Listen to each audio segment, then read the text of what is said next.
Lewis. Quorum present.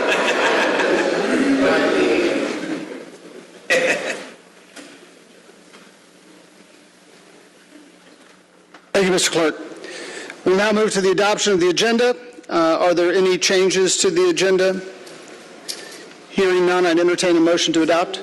Moved by Mr. Lewis, seconded by Councilmember Bakhtiari.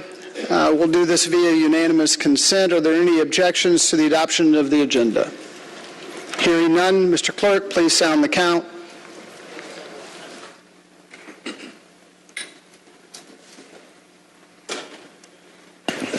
Unanimous consent of members present is 13 yeas, 0 nays. 13 yeas, 0 nays. The agenda is adopted. We're very honored to have with us today the Atlanta Fire and Rescue's Chaplain, Roosevelt Johns, with us to come forward to provide the invocation to begin our meeting. Mr. Chaplain, thank you for being here.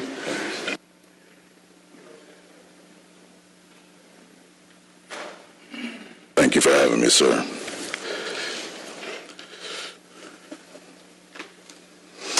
Blessings to you all. Will you bow your heads for a moment of prayer? Eternal God, our Father, we come today once again to give your name honor and praise. We exalt you in the presence of this assembly, and we thank you for all the many blessings that you have bestowed upon us here.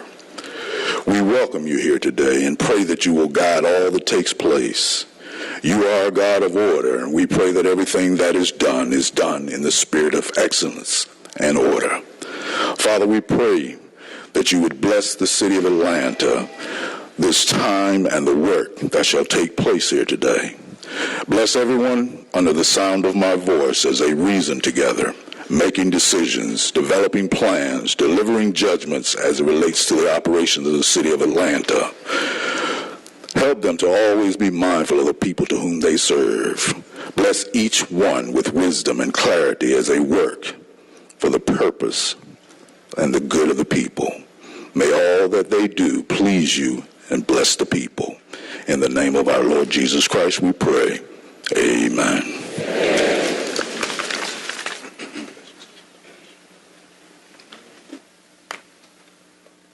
While we're in the spirit of reflection, I just wanted to open it up to my colleagues for any remembrances at this point.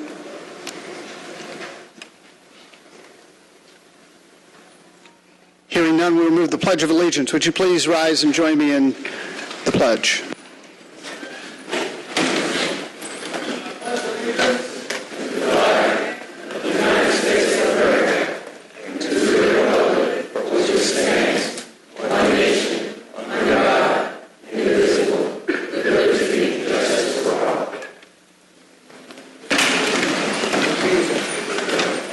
Thank you. We have a few proclamations and awards today.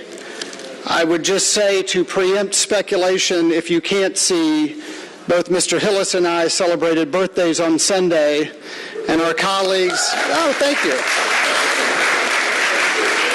I'm the wise one, he's the young one.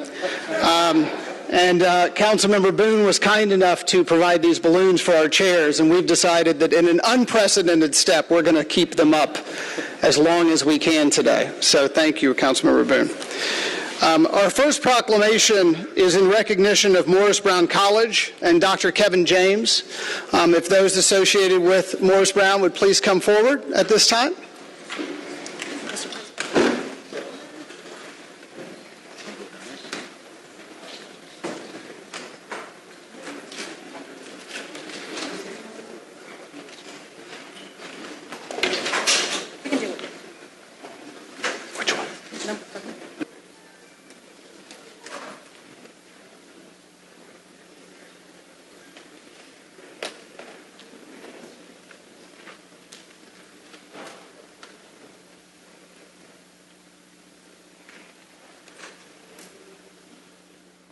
We are very excited to have with us Dr. Kevin James.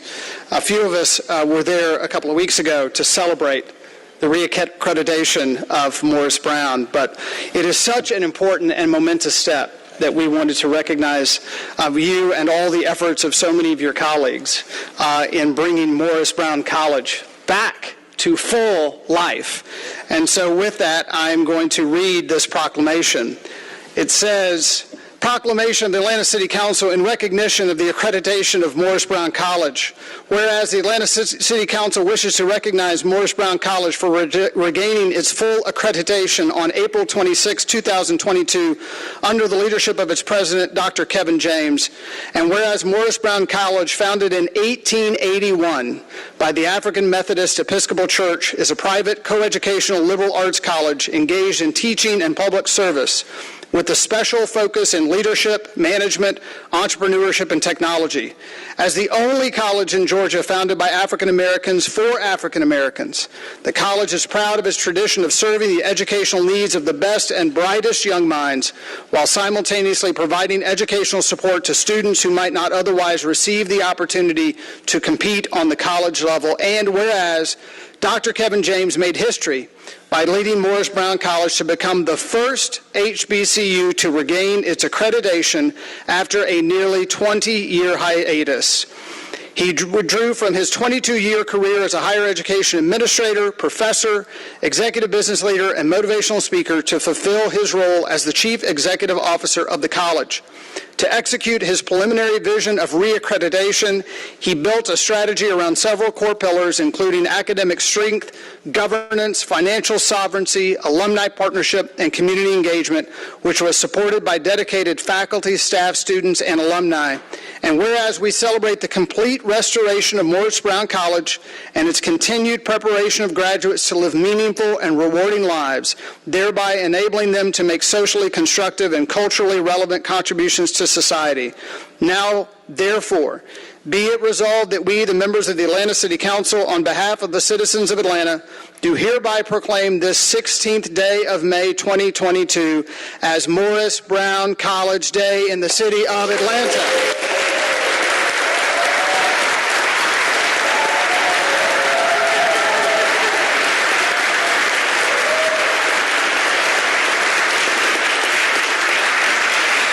It has the official seal and the signatures of all the members of the Atlanta City Council, and I know my colleagues are going to want to speak. I simply would say, Dr. James, I had the pleasure of meeting you years ago when we were both in other roles, and it has been extraordinary to watch your leadership and your commitment and your enthusiasm to seeing the promised land before there was the ability to get to the promised land.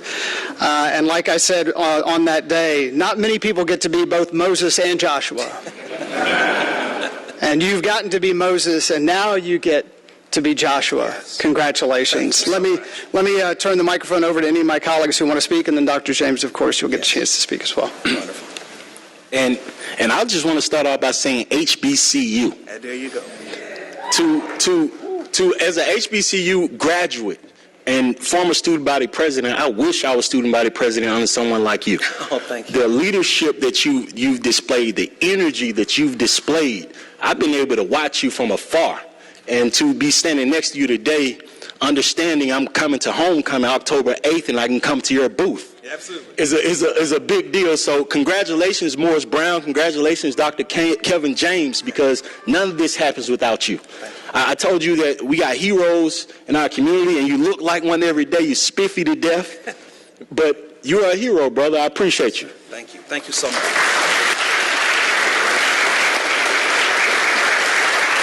Well, you know, someone born and raised, grew up in Vine City, you know, Herndon Stadium, the Budweiser Superfest, all of the bands and the marching Roverines up and down ML King. It's one thing that always stood true, is that Morris Brown was Vine City's college. We shared that feeling. And at a time that education is so important to our communities, at a time that leadership is so important to our community, you fought the good fight. And you have returned Morris Brown back to in which we all prayed and hoped and knew that it could be one day. And we're all in support. We're all standing with you. And if you need someone to lean on, I think I can support you. Absolutely. So just remember the name and call on us when you need us. Thank you. Sir. Thank you.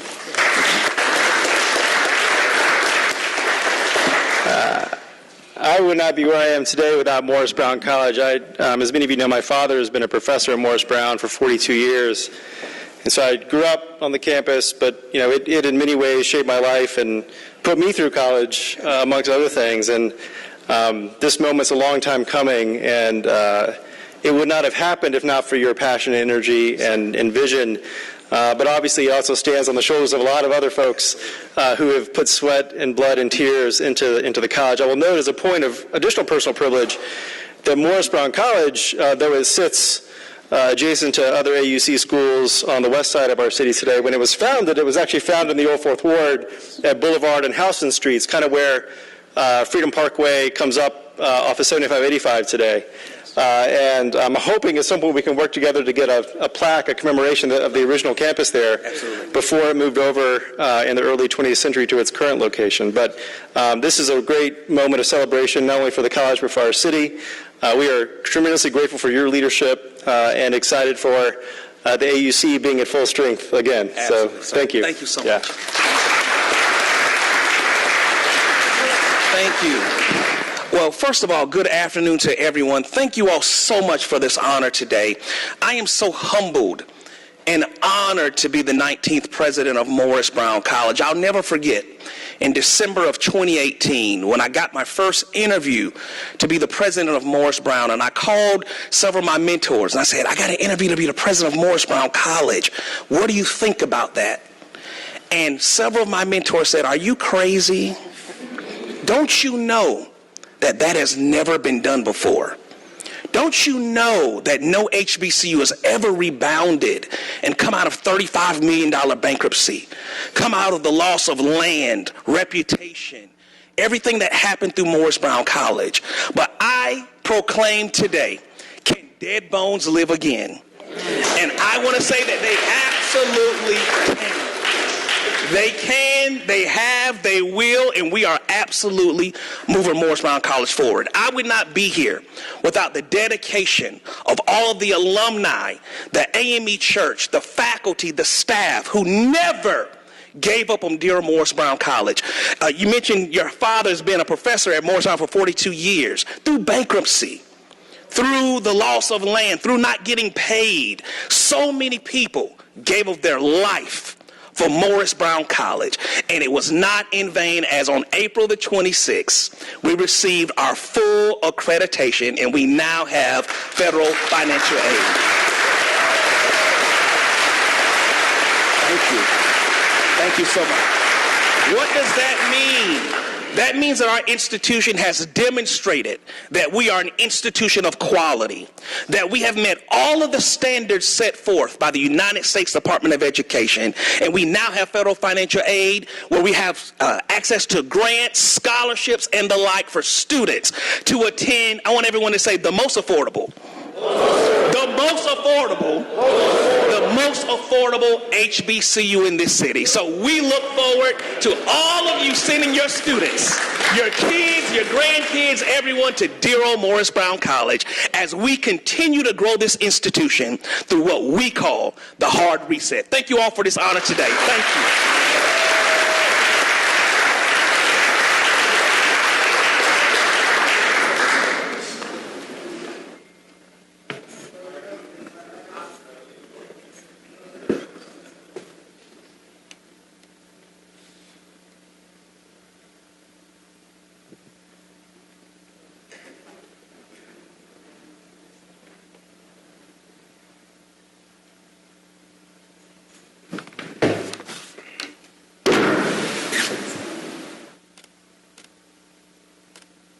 And one more.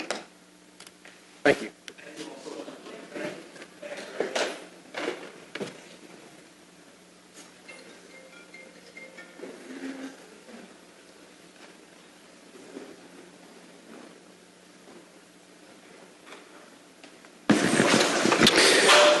All right, next I would invite Councilmember Overstreet for a proclamation.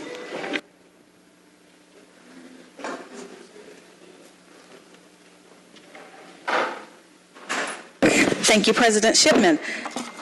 Will DJ Willie Wow and his whole team please come up?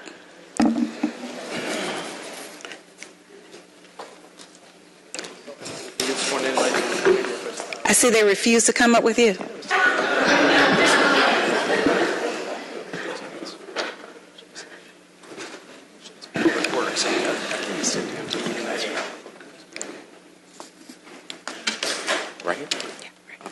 Well, it looks like it's you and me. Yes, you and I. And all of our best friends. But presenting this particular proclamation brings me great joy, because what DJ Willie Wow represents is larger than this proclamation. In a time when everyone makes such a big deal about bragging and being and boasting about music that is not so acceptable to every genre, in every home, to all age groups, this one right here has really done a different kind of delivery where we can all truly understand where music comes from, and he is reaching all ages, especially our children. And we need more of this. Just to brag a little bit about you. Take your time. Okay. And look, and you may not recognize him because when he comes to functions, he's dressed a little more animated. Yes. With a cool hat on and all kinds of things. And so when he showed up today, I'm like, okay. This is where we are today. And I just really appreciate you so much. His reach goes far beyond Atlanta. DJ Willie Wow has been on national stages, even global stages, including the White House's main stage during the Obama years, the Target-sponsored Kids Fair stage for Barney, 20th anniversary. Barney is that purple dinosaur that all of our children love. He's been in Comic-Con in South Africa and LA Parents Magazine annual fair. And on this local level, he's been right on Campbellton Road at the Young Family YMCA during one of our events. So he's a Grammy-nominated children's artist that we can all stand behind, because his music is so cool and so fun, and you don't have to be embarrassed or hide it or turn it down at wherever you are. So I'd like to read this to you, and then I'd like for you to say a few words. It says, in recognition of William M. March, a.k.a. DJ Willie Wow, whereas the Atlanta City Council is pleased to recognize William M. March, a.k.a. DJ Willie Wow, for his contributions to Atlanta, the music industry, and the world of entertainment.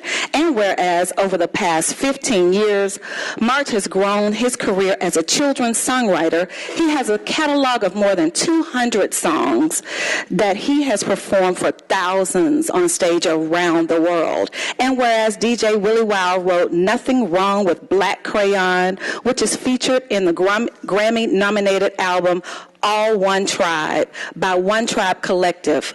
The album songs in various styles from 26 black children's artists and was released by Bob Marley's record label, Tough Gong International.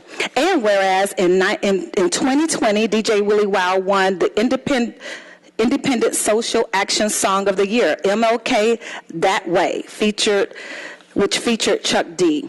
And whereas in his music, he has dedicated himself to not writing or playing songs with profanity, which makes any experience with him family-friendly and accessible to all age groups. And whereas he recently launched a weekend show with Sirius XM, Kids Place Live, that plays every Friday and Saturday, this special delivery of high energy and family-friendly language makes it a time that all can enjoy. And whereas this year he is releasing his sophomore album, Hip Hope for Kids, which is named after his new nonprofit. The nonprofit focuses on advocacy for children and their families throughout music. Now, therefore, be it resolved that we, the members of the Atlanta City Council, on behalf of the citizens of Atlanta, do hereby recognize William M. March, a.k.a. DJ Willie Wow, for spreading a positive message throughout the community through his music, his success in the entertainment industry, and his contributions to Atlanta, our great city. Thank you so very much for what you do.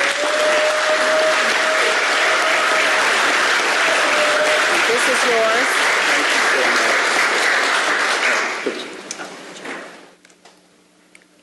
And I want you to say a few words. Okay.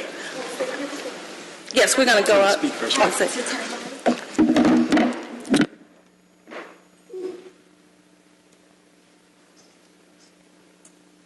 DJ Willie Wow. I am here and the party is now!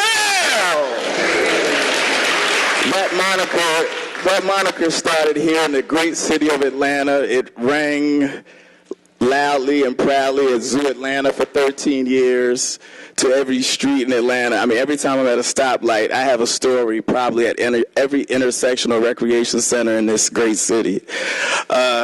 Thank you, Councilwoman, for bringing me up here like that. It's amazing. This is a great honor. I'm very humble, and I have much gratitude. I came here chasing Dr. King at 17 years old, attended Morehouse College, didn't know what to expect because I had no family here in Georgia. I was here all alone, so everyone that I met, I was trying to figure out what they were doing, what they were about, and I was always musically challenged and kept working on it and just got better. And I just wanted to do something great for children to highlight health and education and our history.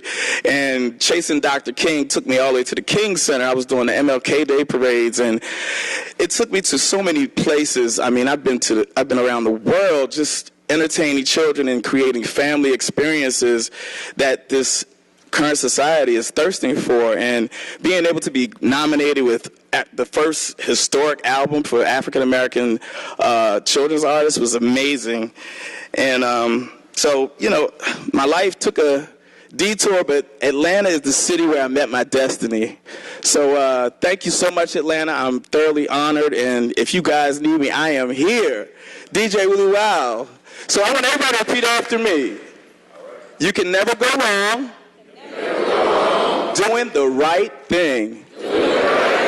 That's right. Thank you, Atlanta.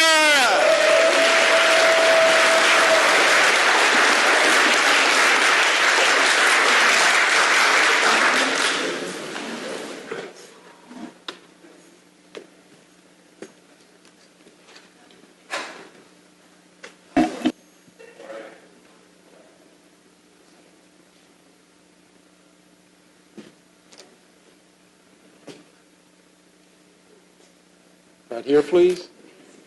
Very good.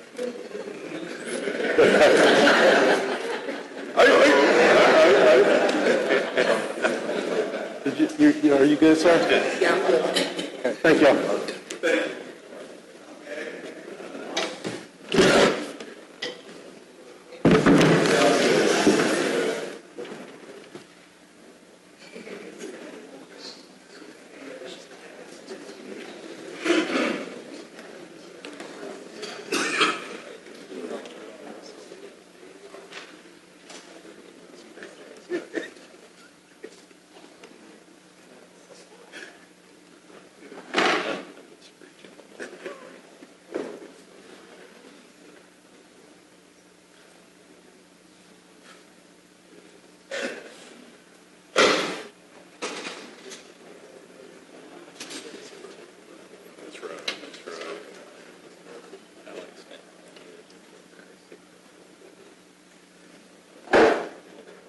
All right, next I'd like to invite Councilmember Lewis and everyone associated with Public Works to come forward.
We need all y'all up here now. Up here now. This is the truth up here now.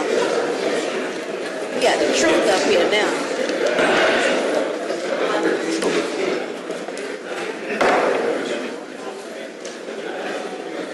No.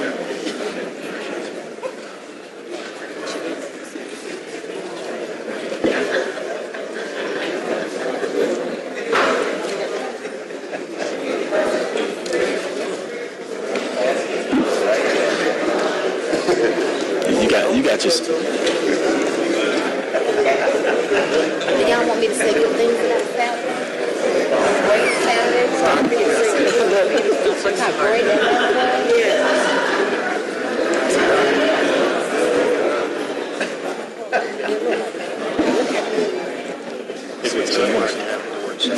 Okay. So thank you to Public Works, the Department of Public Works. We've seen them grow. Since I got in here, I've seen the talent coming out of that department at next level. We have a new commissioner. I call him new. When I first got here, he called himself not new. I still call him new because he came during the pandemic. And if you came during the pandemic, you pretty new to me. But we've seen, when we invested in him, the changes in the city.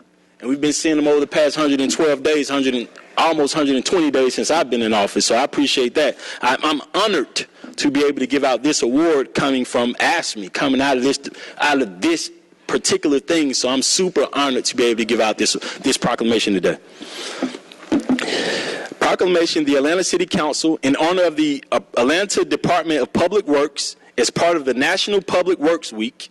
We got the best department in the country. Wait till we fully invest in them.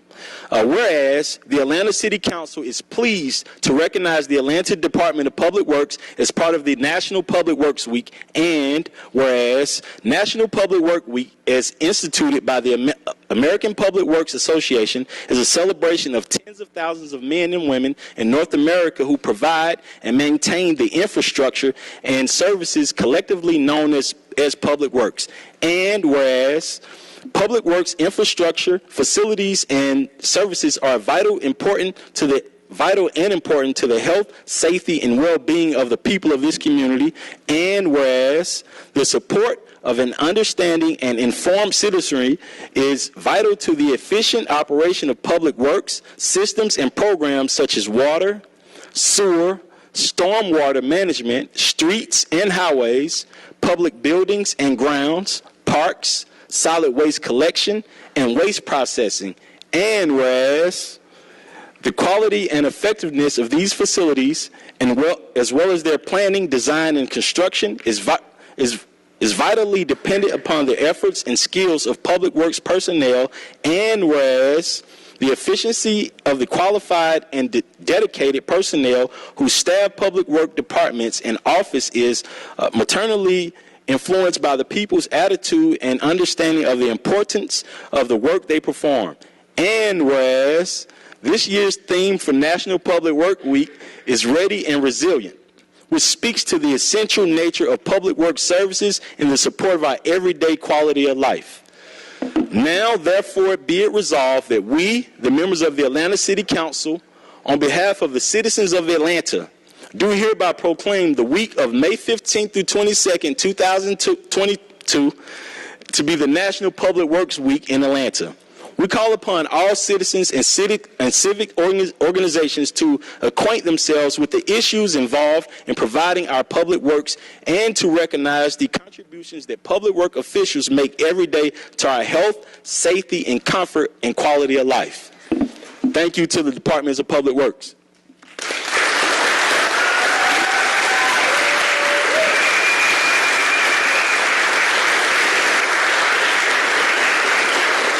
And before I hand everything over to, I'm going to try this the way President Shipman does this. Before I hand this over to Commissioner Wiggins, I'm going to pass this to my senior colleague, Councilwoman Andrea Boone. Thank you. Thank you. Thank you. On Saturday, May 14th, Southwest Atlanta hosted a huge cleanup. And we would just like to thank Keep Atlanta Beautiful, the Department of Public Works, the Launch Pad, Poverty for Prosperity, MPUH. It was a wonderful, wonderful cleanup along the M.L. King Jr. Drive corridor, Fairburn Road. Moses and I were all up and down Harwell. Thank you, Moses, for everything. Miss Tracy Chambers, this entire group, you all really did it for Southwest Atlanta. We were there from 9 a.m. until 3 p.m., and it was just a wonderful, wonderful experience. So on behalf of the thousands of residents in Southwest Atlanta, we truly appreciate you all. Commissioner Al Wiggins, thank you. Well, thank you so much, Councilmember Lewis, Councilmember Boone, President Shipman, and the entire Atlanta City Council. Thank you for your unwavering support. I proudly accept this proclamation on the behalf of the men and women of Public Works. Although I receive the compliments for the work that's done, I'm just a face for the men and women who work day in and day out. This proclamation comes at a meaningful time, right as we come out the pandemic, where our folks were working day in and day out, where others were working remotely. We suffered a lot of injuries, we suffered a lot of setbacks, but we're back on our feet. So I would like to personally thank the men and women of Public Works that stand behind me, that support this city, that keep this city running. I really appreciate each and every one of you. Thank you.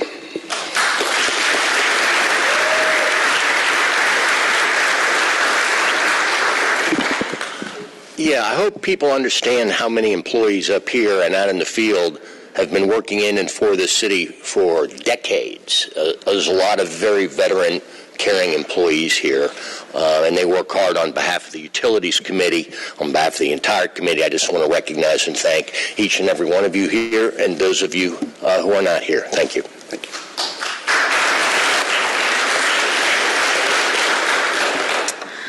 Councilwoman Boone tells me I need to speak, so I stepped up to the mic.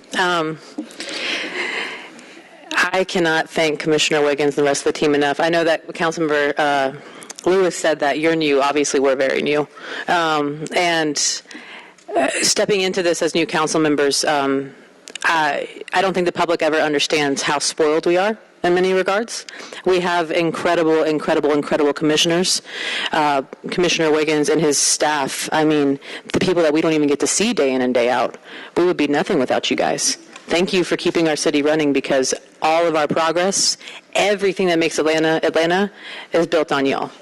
And know that there's so much more that we need to do to fully appreciate y'all, but this is one of many steps, so thank you guys.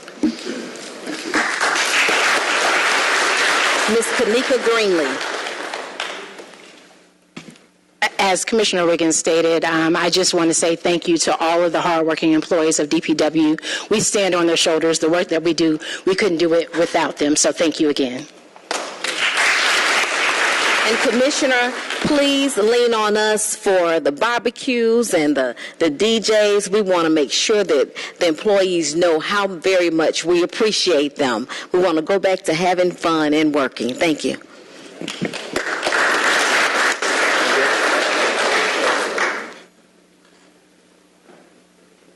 Deputy Commissioner. Come on, Deputy. Come on up. Deputy Commissioner Anu.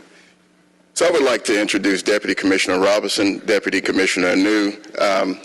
They recently came on board within the last 12 months and have been instrumental in bringing Public Works back to operational status. Just would like to give them an opportunity to say a few words. No, similar to what Kanika mentioned, I definitely want to thank, all the employees that, work real hard. I've always said when I first came to the department, I believe DPW has some of the hardest working employees. I mean, through COVID, through thick and thin, rain and shine, they're out there working real hard. So I just want to say thank you very much. And, like you said, the city appreciates you, and we all appreciate you guys as well, too.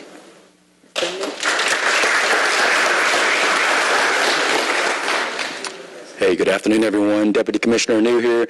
Really want to extend my appreciation to the staff. I think it starts with them first, and I'm glad they're all here to receive this acknowledgement. And at the end of the day, I just want to personally thank them for all the work they've done.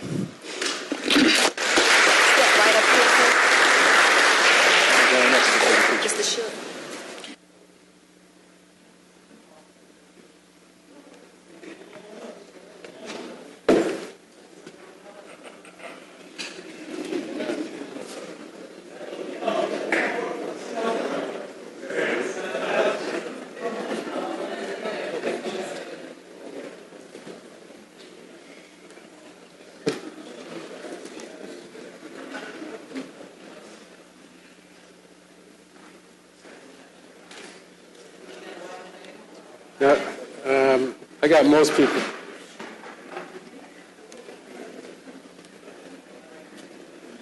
Gonna have to do a panoramic too.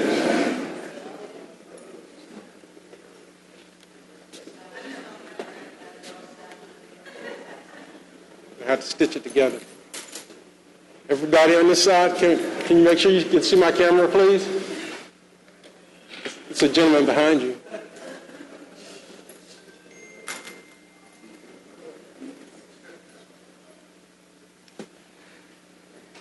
Can everyone see the camera?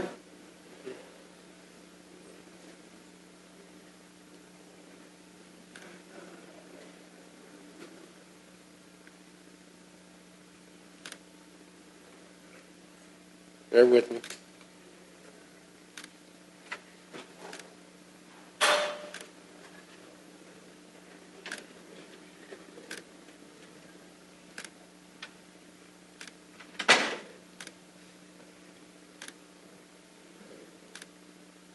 And a few more.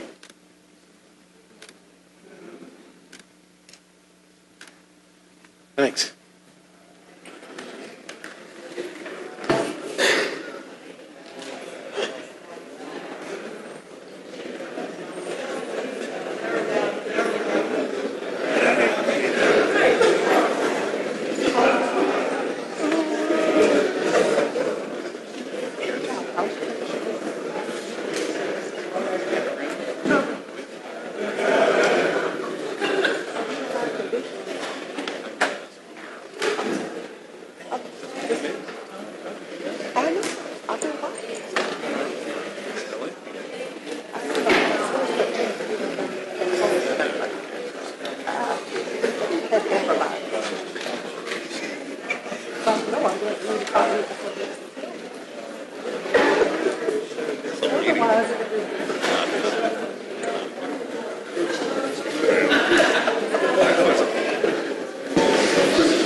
Thank you. I'd like to now recognize Councilmember Faroki and the folks with the Atlanta DOT to come forward, please.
afternoon, everyone.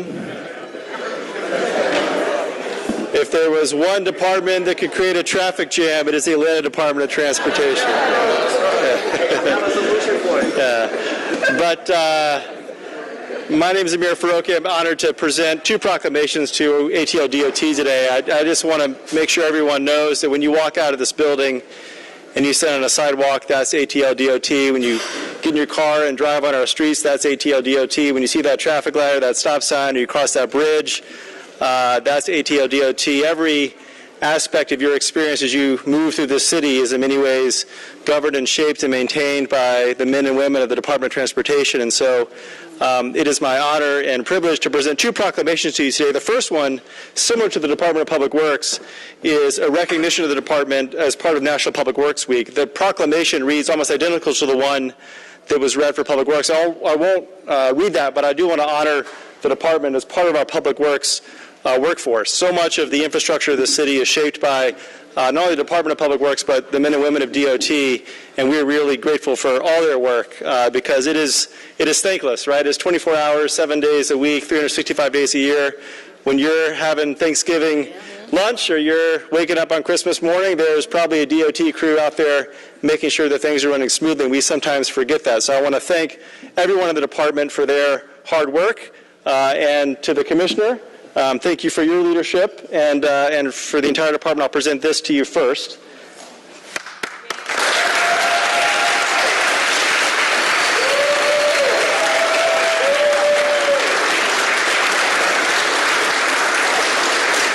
And then second is a proclamation in recognition of the Atlanta DOT's achieving OPWA reaccreditation. So whereas the Atlanta City Council is pleased to honor the employees of the City of Atlanta Department of Transportation who are to be commended for their perseverance and hard work that led to the department's full accreditation with the American Public Works Association, or OPWA.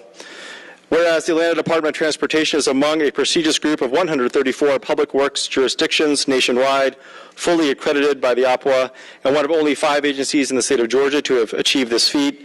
Whereas the self-motivated approach of OPWA accreditation, an extensive process that enhances professionalism, generates internal morale, and raises expectations for the standards of public works, is designed to evaluate, verify, and recognize compliance with recommended best public works management practices. And whereas the project, led by an extraordinary group that includes the Chief of Administration, Pierre Johnson, Accreditation Lead Manager, Lisa Glanville, and Data Reporting Analyst, Winter Rackley, involved the comprehensive review of 142 public works practices, including transportation, engineering management, right-of-way management, utility coordination, snow and ice control, and parking. Whereas, thanks to the diligence of each team member, the Atlanta Department of Transportation achieved the overarching objectives of OPWA accreditation, including upstanding professionalism and a sense of pride among staff, elected officials, and the local community. Now, therefore, be it resolved that we, the members of the Atlanta City Council, on behalf of the citizens of Atlanta, do hereby salute the outstanding contributions of the Atlanta Department of Transportation on this 16th day of May, 2022. We commend you for your efforts on accomplishing this remarkable achievement.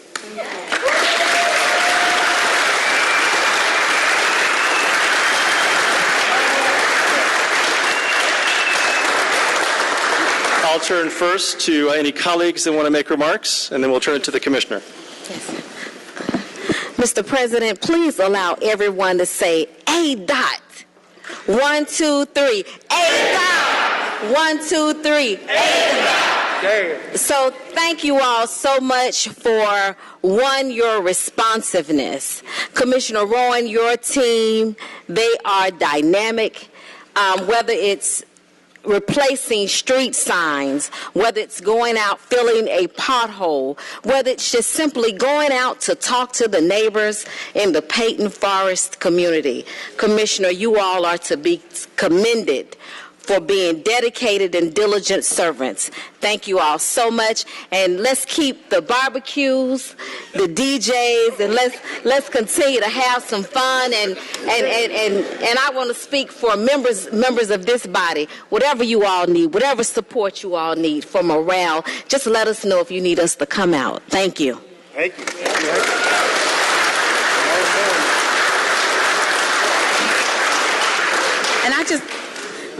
And I'd just like to echo all of that, because during my tenure here on council, there's not much I don't ask of ATLDOT. And since the beginning of ATLDOT as an actual department here at the city, I feel that you all have done a remarkable job of really stating the claim of what we are about transportation-wise. We've streamlined so many things. We've really addressed so many of the problems that we brought to the surface here in Atlanta, whether it be where stop signs are needed or safety calming devices are needed, whether it be, I don't know how many miles we've logged walking the streets of Atlanta with our community members. The answer has always been, yes, please, let's get that done so that we can change everything, so that we can meet our Vision Zero. Like you have, the whole department, especially you, Commissioner Rowan, have really been exemplary. I thank you all so much for all that you pour into it, because this really is about our quality of life here in Atlanta. It's just like water. It's so needed and so necessary, and so I'm always here to support you, and I'm always here to let everyone know that we're doing all that we can, and it shows through your work to make sure that Atlanta is driving, walking, and being mobile as possible, safely as possible, and thank you for that. I really mean that. Thank you.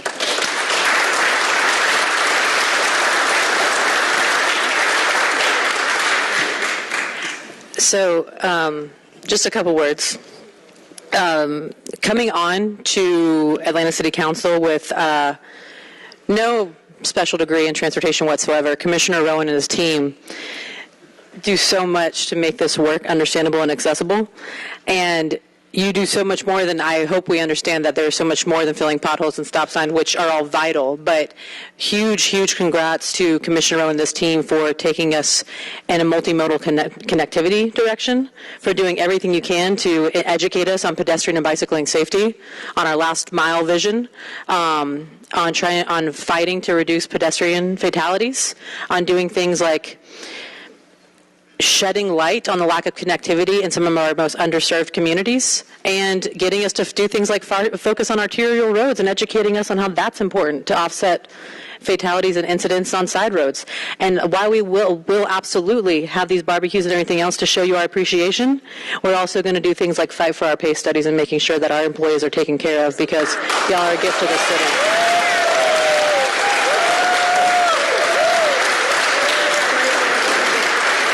So I know the only thing between the commissioner is me right now.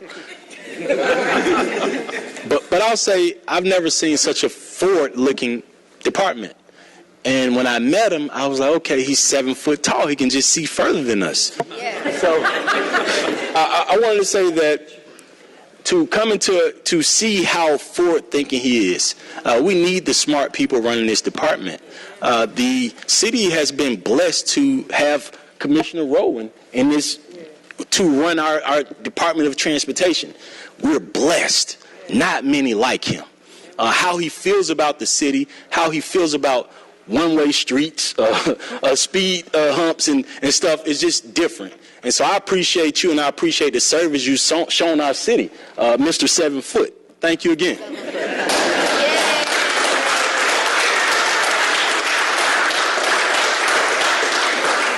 Well, and you know we have a new name for you, King Sidewalk.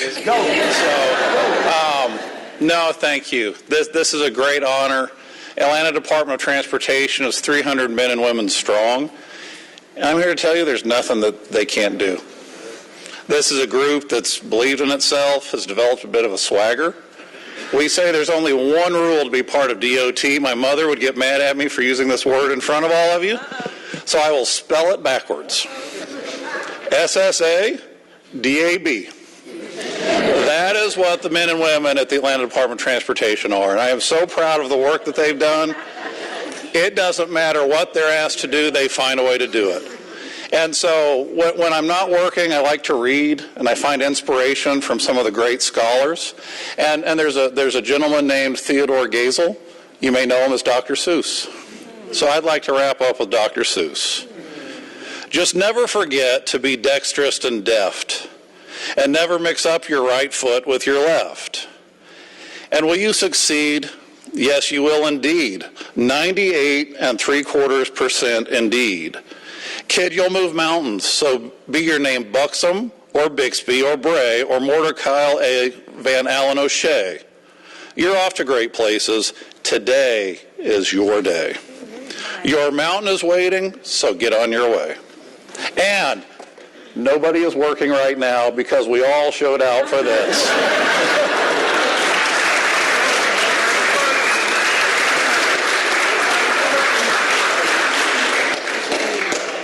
Come in. Squeeze in as much as you can, please. Commissioner, you can get in the back.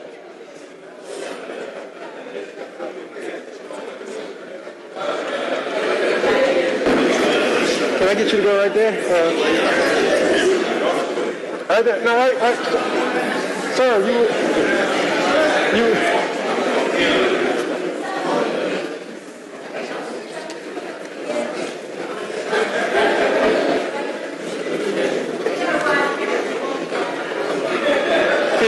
Keith, you're good. As long as you're not blocking anybody. You're not blocking.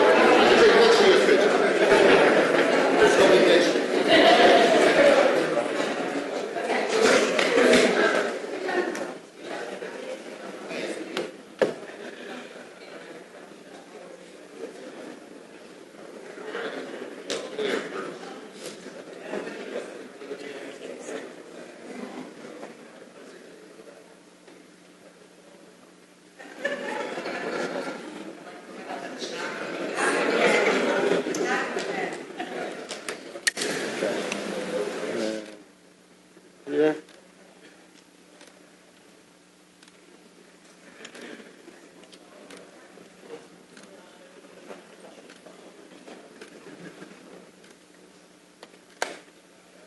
A few more, please.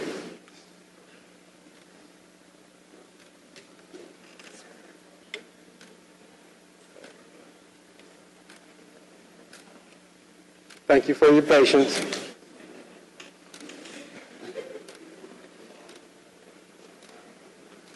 Thank you. Wait.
Let me just quickly, as everybody proceeds down,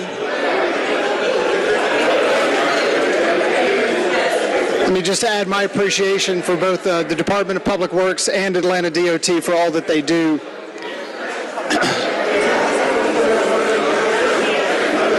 I just want to note for the record that Councilmember Bond and Councilmember Norwood have joined us as well.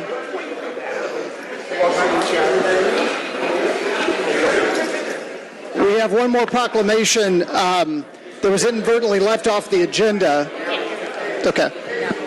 We'll wait for a second. Where's the gavel? There used to be a gavel. You got a gavel.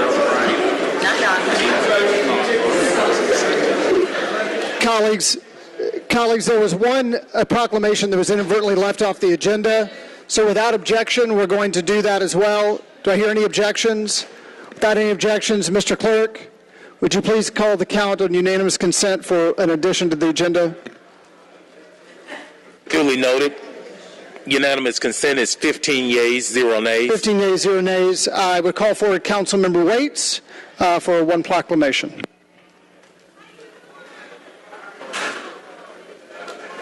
sure you can see yourself in the camera at all times. Thank you so much, Mr. Chair. As women continue to fight for equity, access, and power, it is fitting that we recognize a woman who has provided support and assistance to organizations, as well as being the founder that provides the tools, resources, mentoring that individuals need to find their purpose. The organization named as Game Changers. Today we recognize my friend and colleague, Ms. Joanne Sims Hill.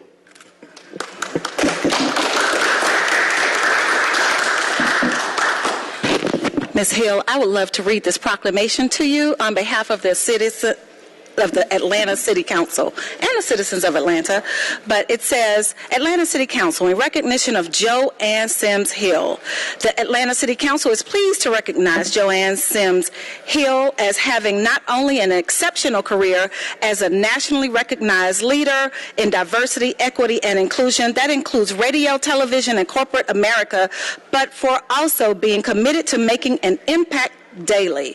And whereas Ms. Hill has performed with distinction as AFLAC's Director of Employee Engagement, where she was responsible for ensuring that the company's employment strategies and actions reflected its diverse marketplace, and has been recognized among Black Enterprise's top executive in corporate diversity and appears in profiles in diversity journals list for diversity leaders. And whereas she continued her work at Piedmont Healthcare Incorporated as Executive Director of the Office of Diversity, Equity, and Inclusion, and was spotlighted in 2021 when the Mogul recognized her as one of the top 100 diversity, equity, and inclusion professionals nationwide. Whereas Ms. Hill's work as CEO of Game Changers Foundation, a nonprofit that seeks to make the world a better place through the empowerment of individuals and organizations that struggle to fulfill their purposes and make the impact they desire, has helped to change not only the lives of their clients, but also their families, businesses, and communities they serve. And Council Member Bakhtiari, you close us out. Now, therefore. Now, therefore, be it resolved that we, the members of the Atlanta City Council, on behalf of the citizens of Atlanta, do hereby recognize Joanne Sims Hill, CEO of the Game Changer Foundation, on this 16th day of May 2022.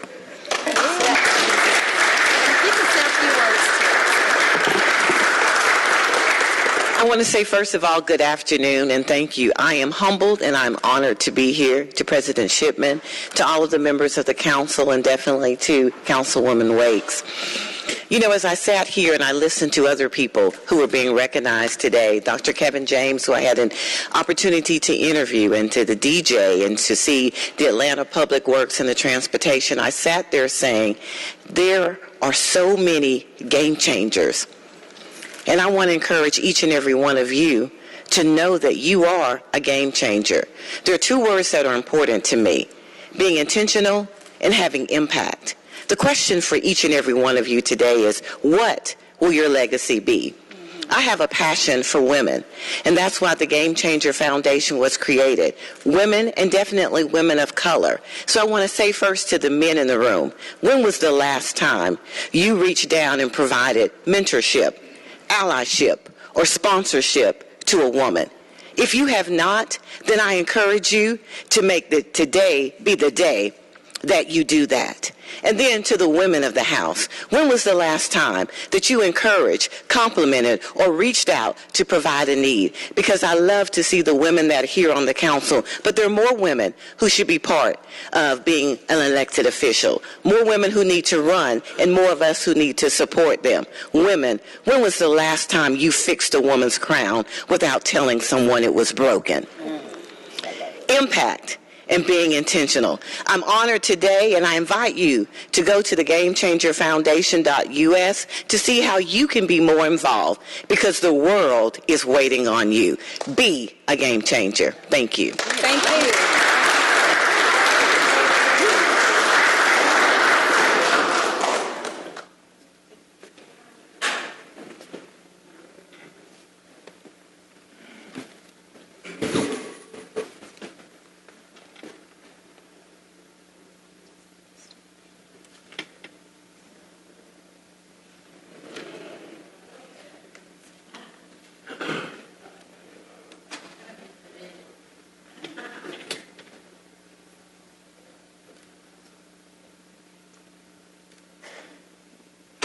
Mr. Jones, I need you over just ahead that one.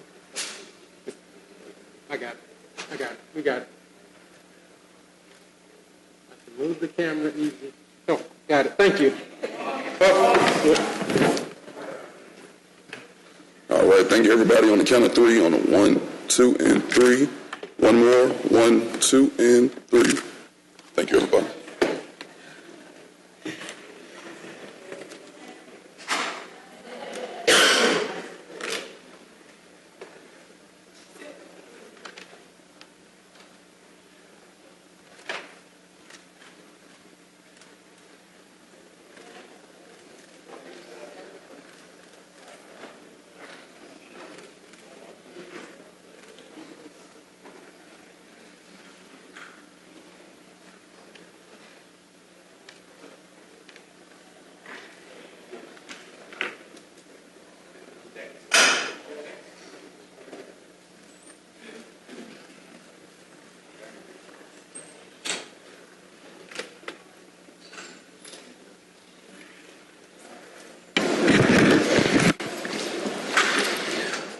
We will now move to remarks of the public.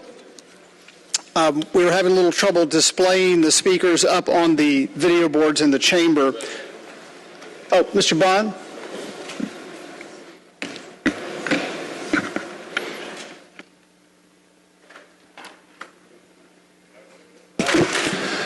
Thank you, Mr. President. We'd just like to ask the council and our staff to take a moment of pause for not only for the victims of the shootings that took place over this weekend, but death has come to the door of the Post 1 office. My council aide, Nosa Hampson, lost her mother, Miss Catherine Thomas, and she'll be memorialized this Saturday in Detroit. But if we could take a moment of silence for those individuals prior to the public beginning, I would move that we do that. We'll take a moment of silence.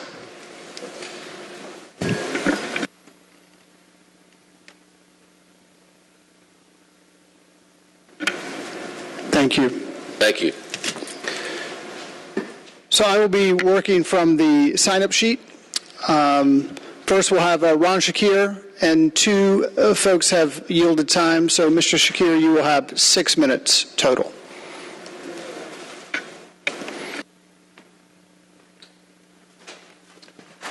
Good afternoon, City Council people and citizens. Appreciate the opportunity and thankful to see so many citizens out here today, not only being recognized, but who have been a part of Atlanta. The Atlanta who have brought services in so many departments in the watershed. And it was made reference to that they are the backbone of our city. And yes, they are. I rise to say that I hope we don't forget them, because they lived in a community, and a lot of them still live in Atlanta. I'm concerned that if we're not careful, that we may lose citizens who have a home in Atlanta, who may not be able to live in Atlanta, let me stick to the script. Housing and families and dreams going forward depend on so many of your decisions that you make. I heard somebody say today that one of the most important things that they have learned, and I listen to a lot of talk radio, and they were saying how important it is to pay attention. And when I think about paying attention, I'm reminded to my children and about elected officials, doctors and caregivers, is how important one single thing is: paying attention. And how sometimes we don't do that, and we demonstrate not paying attention. I hope that we can pay attention to our homes and to our citizens who work for this great city of Atlanta. My exes, my friends, my schoolmates, their fathers and mothers worked for the city of Atlanta in all departments. I hope we can remember them and appreciate them. When I look at this city council now, I see people, and there's so many new people, but Mary Norwood is a veteran. And I'm glad that she paid attention, that she stood up for public engagement, like the son of one of the two of the sitting council persons, Mr. Julian Bond, who fought and stood up for citizens' rights. Well, today we need to pay attention because we have neighborhoods and we have city and county and state government who's not paying enough attention because there's displacement that's going on. Everybody who's sitting out here today was elected. Well, there's a history in America where African Americans was denied the right to be able to vote and discriminated hardly against when it came to voting. Today, legislation is being passed in the federal, in the state, and in the county, and in the city that impact human rights. Our new president of city council must pay attention to that. The new young elected officials must pay attention to that. We are looking at housing where mothers and fathers who was on the margin or was marginally discounted or dismissed from from economic or jobs, but they overcame. Like my father, who came to Atlanta with a federal job. It's a good one, you can get it.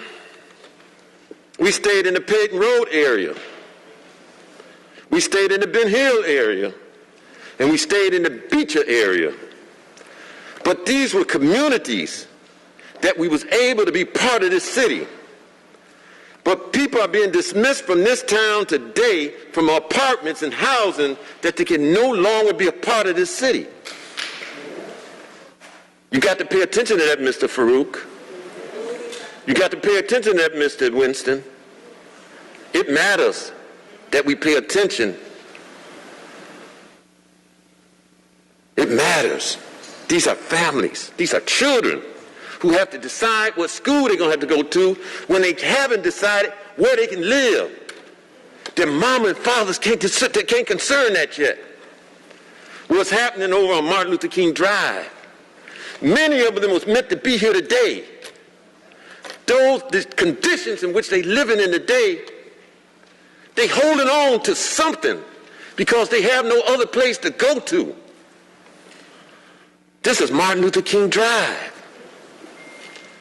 And they were told, well, you can't leave now because you got to fill out some papers. But then stay in there because they can't have papers to fill out to move into another acceptable apartment to live because we tore down public housing. Decent places for people to live that produce schools and communities and friendships and relationships that mattered, that people came elected and they used their votes to elect people. but now they've been disturbed and pushed out. Public housing mattered. And when they got their public housing taken away from them, they had vouchers, Mr. Shipman. But you know what happened after a little while, Mr. Shipman? Nobody would take those vouchers. So now you have families with vouchers with no place to go. Mr. Shipman, I would hope you pay attention to that, because those citizens matter. And I would hope that the young people and the veterans like Mrs. Norwood would stand up and continue good work and reflect on the shoulders of Mr. Bond's father and Mr. Boone's fathers, and stand up for citizens and neighborhoods in this country, in this city, and we're counting on you. Thank you. Thank you.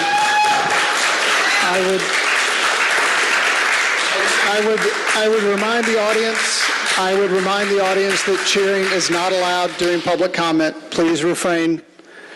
Next, we'll have LaRon McGee.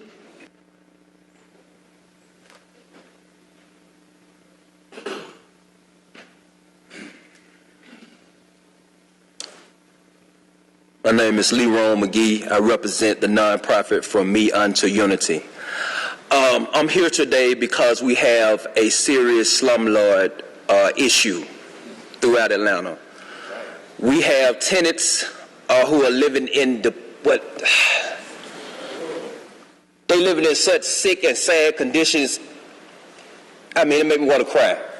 I went out to Darren Village Apartments, me and my group From Me Unto Unity. We went out there to take a census of what the needs were for the people.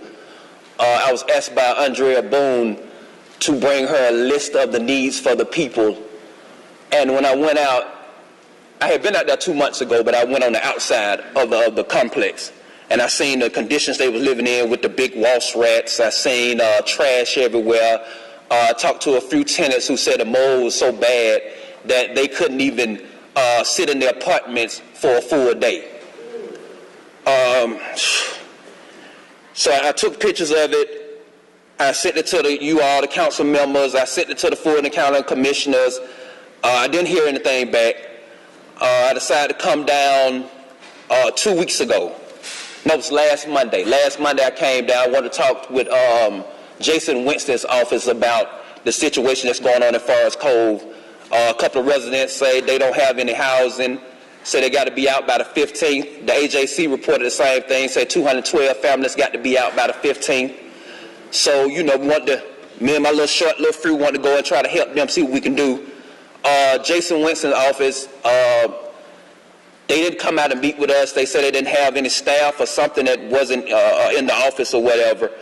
Andrea Bone's office met with us, and we went back and we talked with her, and she was telling us that she's doing all that she can and to go out and get a list. So we did go out and we talked with the neighbors, but with the residents, but the housing was so bad. I mean, in some place I couldn't even step in because the floors were Time has expired. Rotten and from flooding and everything. But we need to do something legally about the conditions, and we need to sue these slumlords. Thank you.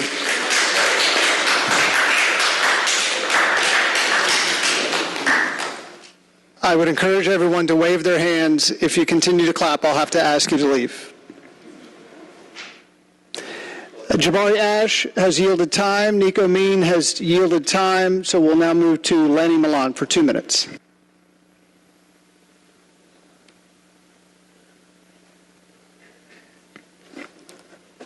Lanny Milan. Next will be Ann DiMartini.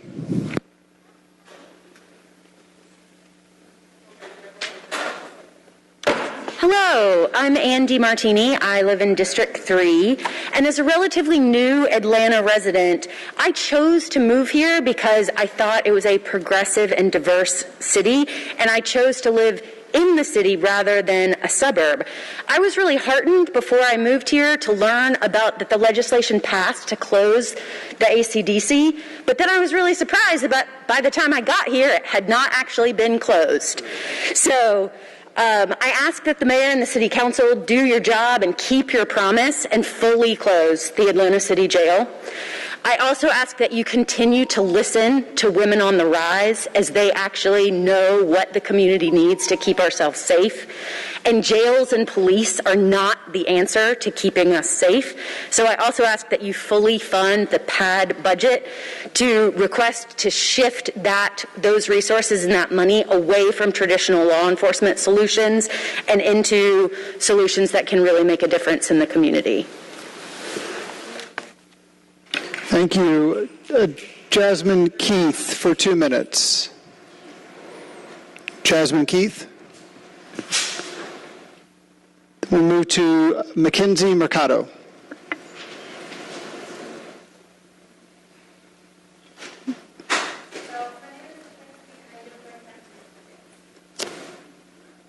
To Mr. Davenport? Yes. So next will be James Davenport. You have 8 minutes. 8 minutes, thank you so much. Even though my allergies, I will remove my mask. First, giving honor to God, who I oftentimes call my conductor. Like some of you, I don't have a PhD, but I do have a GOD. My name is James Davenport. I am the president and founder of the Hit and Run Help Foundation. Most of you veterans are familiar with that because on December the 19th, you issued a proclamation. What happened was December 13th, 2013, my brother was killed, hit and run pedestrian fatality, ran over about a block from our house, left for dead. This year, January 31, he would have turned 65, qualifying him to be a senior. The reason I am here today, I spoke to you all last session concerning requesting that you all provide free Lyft rides for senior citizens for the rest of their life during the week. There's a rumor I heard that wasn't the responsibility of the city, or they couldn't do it. That was the responsibility of the Democratic Party. The back of this sign says, elders deserve transportation. We just witnessed recently a 51-year-old man get executed going to work. I live at Cosby Spear High Rise on North Avenue. The oldest person who resides there will be 95 July 17th. I watch this precious gem walk to the MARTA bus stop often. Rain, shine, sleet, or snow. She has no business doing that. These people have paid their taxes, some of them 40 and 50 years, and still paying taxes through the homes that they are living in. And how dare somebody put out a rumor like that? Would your mama get her pocketbook snatched while she's walking to the grocery store or walking to the bus stop? You would probably call every police in the city of Atlanta, and they will respond because you all are city council. It's sad. It's a sad day in hell, excuse me, God, I don't curse, but I just got emotional a little bit. Because I am reminded of a lady who had her purse snatched. Young man threw her to the ground and kicked her. It's sad. It is sad. To all of you, I had a young lady mention, when I was mentioning to her, asking her to come support what I'm saying, she said, well, I'm not a senior. I said, guess what? God willing, you will be one day. You will be one day. Some of you on the board right now qualify. All of you have had parents. Everybody, you wouldn't be here if you didn't have parents. How would you like to see your mother or your father standing at sub-zero? I mean, well, we don't have sub-zero here in Atlanta, but below freezing temperatures, standing in the cold, shivering because the MARTA bus didn't show up. The MARTA bus didn't show up. I live 10 minutes walking distance from my primary care hospital. 2 years ago, when MARTA eliminated the bus routes, my bus did not show up. I've been diagnosed brain aneurysm, chronic kidney disease, stage 3, enlarged liver. I am anemic, torn rotator cuff for the 3rd time. It cannot be repaired. Just to name a few. The bus didn't show up one day. I had to walk to the hospital. My doctor said, don't ever do that again.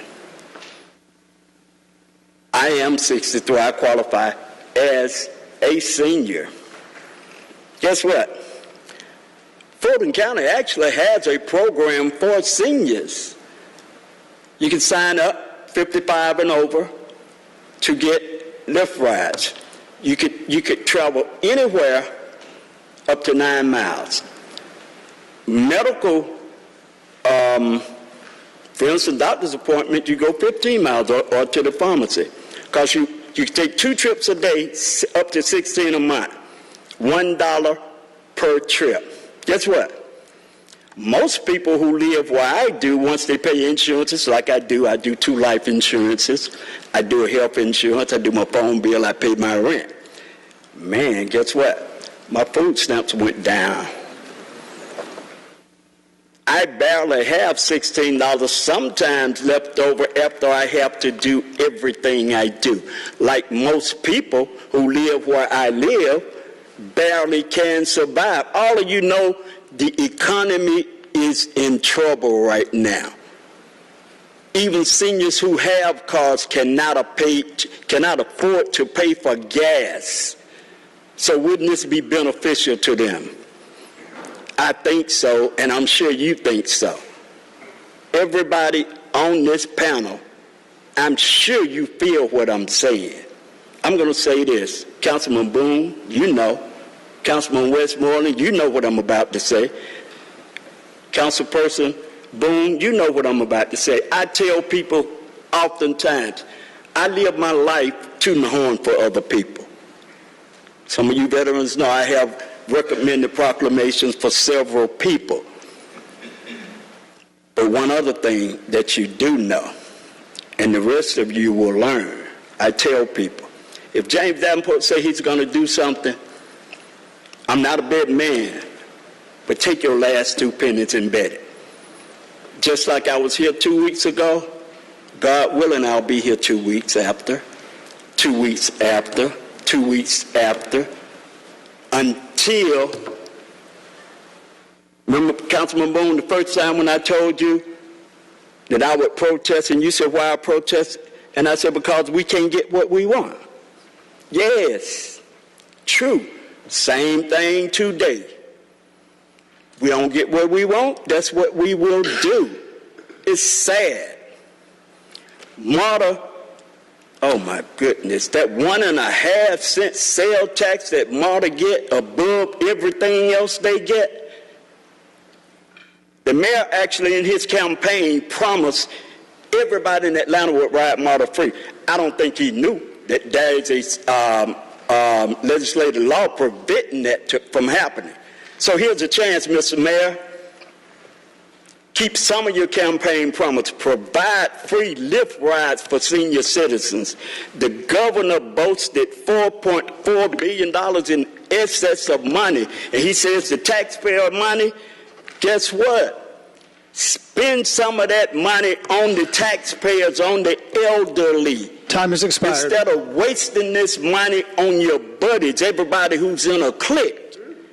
We can ill afford to keep going down the same road, and I'm sure time has expired. That's why you see new faces on this panel.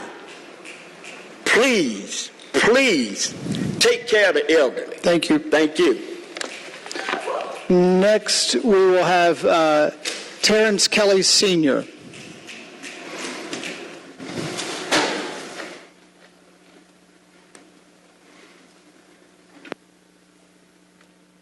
Hello, how y'all doing? My name is Terrence S. Kelly Sr., community known as Omega Chucky. I'm a representative of the nonprofit of Trans of Anarchy Incorporated. And I came here to speak because, like others, ACD is still existent.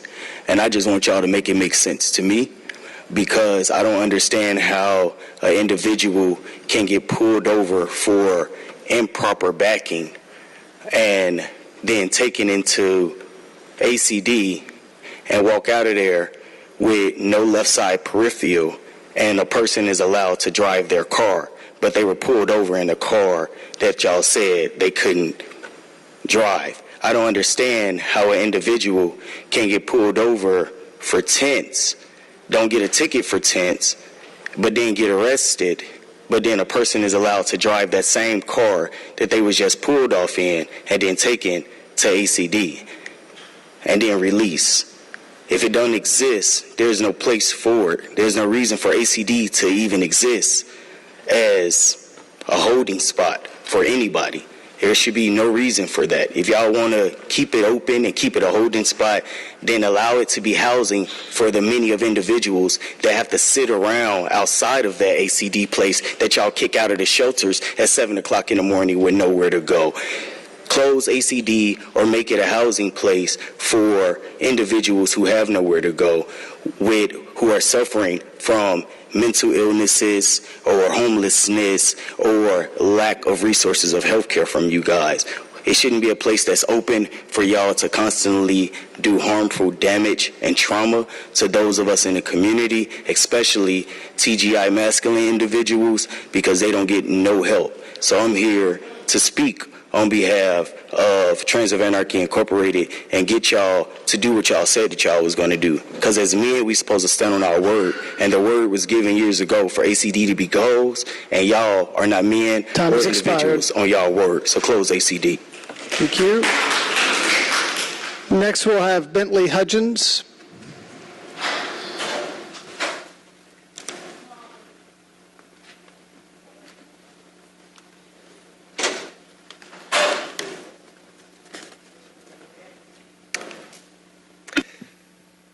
Good afternoon, Atlanta City Council. I'm your neighbor over in Edgewood, and I'm running for Georgia's 90th House District, but I'm not here to talk about that today. Today, I'm here to urge you to close ACDC and provide affordable housing for our residents. My team and I have knocked a little over 15,000 doors in DeKalb County, and the number one concern they have is closing the jail, having affordable housing, and closing Cop City. This is not just a personal passion of mine. This isn't a personal experience that I've had. When I was in college, I got arrested after trying to not get raped again. I needed help, and I needed someone to show me that things were going to be okay, and I needed a community, not a cage. I am not the only person in this community who has been through something similar and who understands that what we need in times of crisis is not a cage. We need our leaders to do what's right for us and to provide us the resources that we actually need. We have so much money in this budget for everything but the people who need it the most. We can and should do so much better. We need to take the money out that we've allocated for this jail that needs to be closed in the first place, and use that money to provide housing and wraparound services for our most vulnerable Atlantans. I just want to thank you for your service and urge you to do the right thing. I look forward to working alongside of you for a better and for a one Atlanta. Thank you.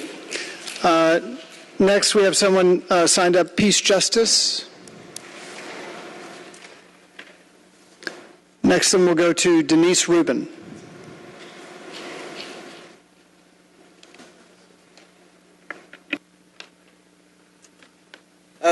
Good afternoon. My name is Denise Rubin. I am formerly incarcerated grassroots organizer for Women on the Rise.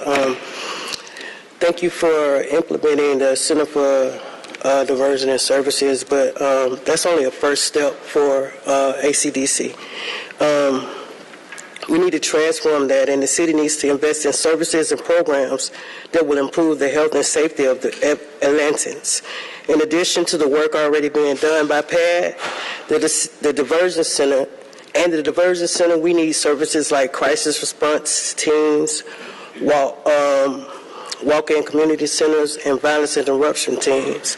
I think we need to do something different than we've already been doing. Transform that building into services. We need to invest in our people. We need to uplift our people.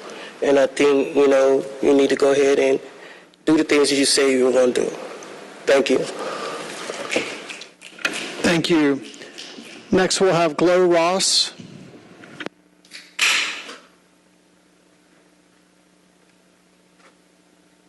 Good afternoon, Council. My name is Glow Ross. I've been an Atlanta resident for about 13 years. In District 5, I was hoping Councilmember Bakhtiari would be here. But I speak to other folks on the Council that stand for community and that stand for justice. And I ask you to close the Atlanta City Detention Center. I am just one person here, but I swear to you, my neighbors would come too if they didn't have to work. My neighbors care about public safety. It's our number one concern. But we know that locking people up in that detention center because they're jaywalking, because they can't make it to traffic court, because they're poor and don't have the money to make bail, that's not our answer to public safety. That's just locking people up because they're poor. That's just locking people up because we can't be creative and bold enough to find other solutions. And so I'm asking you, as someone who spent hours along with other Atlanta residents in 2019 trying to vision what could this center be aside from a place to just lock people up in, we were in those rooms for a long time. You don't need a study. We did it for you. We talked with our folks. I spent a lot of time with folks who I care deeply about. And they, like you, are concerned with public safety. And we know, because this center has been in place for years, that it doesn't make us any safer. It just harms people who are most vulnerable. So please, and especially because now there's word that the mayor is going to hack out some deal with the sheriff and the time's expired. The city will continue to operate this. Put this back in the community's hands. Close the jail. Thank you. Next, we'll have Keanu Jones, and due to yielded time, you'll have 4 minutes.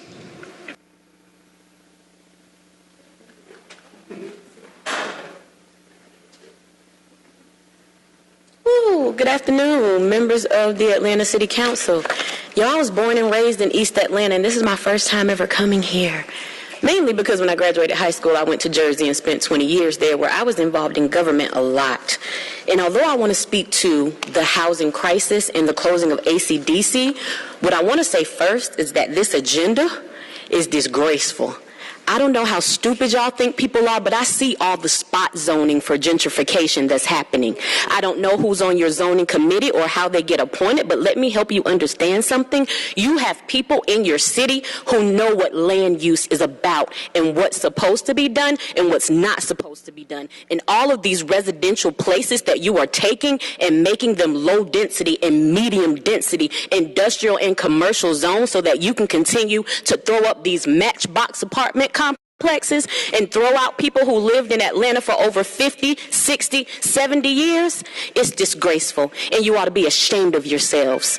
I know about a good one person sitting up here that I know for sure to be for the people. His name is Antonio Lewis. I'm not saying anything bad about anybody else, but I have nothing good to say about you because I don't see you. Michael Julian Bond, it's disgraceful. You wanted to have a moment of silence for people who died in Buffalo? The father of Jimmy Atchison is right here. How dare you? How How dare you worry about somebody in Buffalo when you got black men in Atlanta being gunned down by cops left and right, and y'all don't do nothing. I wish to God Mayor Dickens was right here so that I could tell him how disgraceful he is, how it's a slap in the face to activists, organizers, and the communities for him to lie to us and say that he'd meet with us every other month and never has. But let's go back to ACDC. To the poor man's prison, to the place where you want to put people when you want to criminalize them for being homeless because you created a situation where they couldn't afford to live. Now, you can fill ACDC up when you want to get people off the street for an event, but you won't do it just for the good of people to have housing, a hot meal, a warm place to sleep, some nourishment. You got to be kidding me. And to the white supremacists who decided that they want to tell people not to comment in this chamber that they pay taxes for, I'll be damned if you keep doing it to people. Throw me out if you want to. Throw anybody out if you want to, but I guarantee you that you'll see me back. And you'll see me again, and you'll see me again until you do the right thing. I will keep my proverbial foot on your neck because I pay you. I live in DeKalb County in the city of Atlanta, and though I cannot vote for you, I still pay taxes for your sorry butts to get a paycheck. So until you do what the people want, until you truly serve the will of the people, you're going to see the people. You're going to be made uncomfortable by the people. You are going to be questioned by the people, and you will be held accountable to the people. Keanu Jones, 2067 Cloverdale Drive, Atlanta, Georgia, 30316, where I was born and raised. Come and see me if you need to, but it seems like I'm going to have to keep coming to see you. Thank you. Next we'll have Abu Shawaris.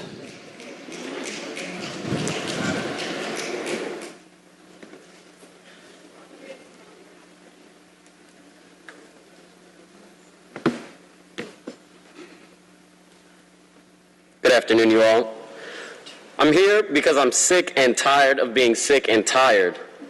As a doctor, I can personally attest that the people of Atlanta are sick and tired of being sick and tired. I'm here on behalf of the nurses, the doctors, the staff of public hospitals who work tirelessly around the clock to make up for the blatant lack of concern and support that results from a city hemorrhaging money into cages and cuffs rather than into care and support. I'm here to say that cages are not a solution to the problems in our community. Nobody is going anywhere. Jails and prisons do not disappear people or problems, they only hide them and make them worse.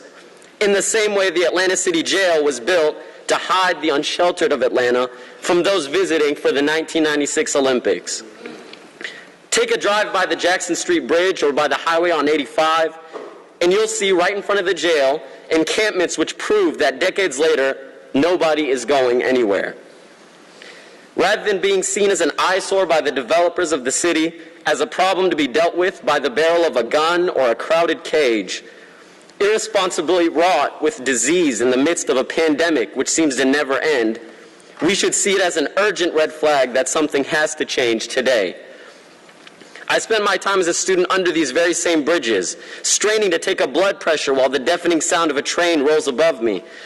And I've seen those very same mothers, fathers, uncles, aunties, and teenagers find meaningful life, safe housing, and a new start off the streets, and all it took was the perspective of harm reduction, a hand to hold, and consistently showing up, rather than harm escalation like the Atlanta City Jail has proven itself to be. It takes a fraction of the budget of the $17 million plus funneled towards this jail to solve the problem. I've spent the entirety of my youth, sleepless nights, studying science and medicine just to make sure that we don't do harm. Time has expired. And yet I've personally witnessed the damage that comes from the lazy and harmful solutions to violence and poverty in our community, like the Atlanta City Detention Center. Close the jail, end Cop City, support full funding for PAD, the Policing Alternatives and Diversion, which center harm reduction and care rather than punishment. Thank you. Next, we'll have Roberta Myers-Douglas.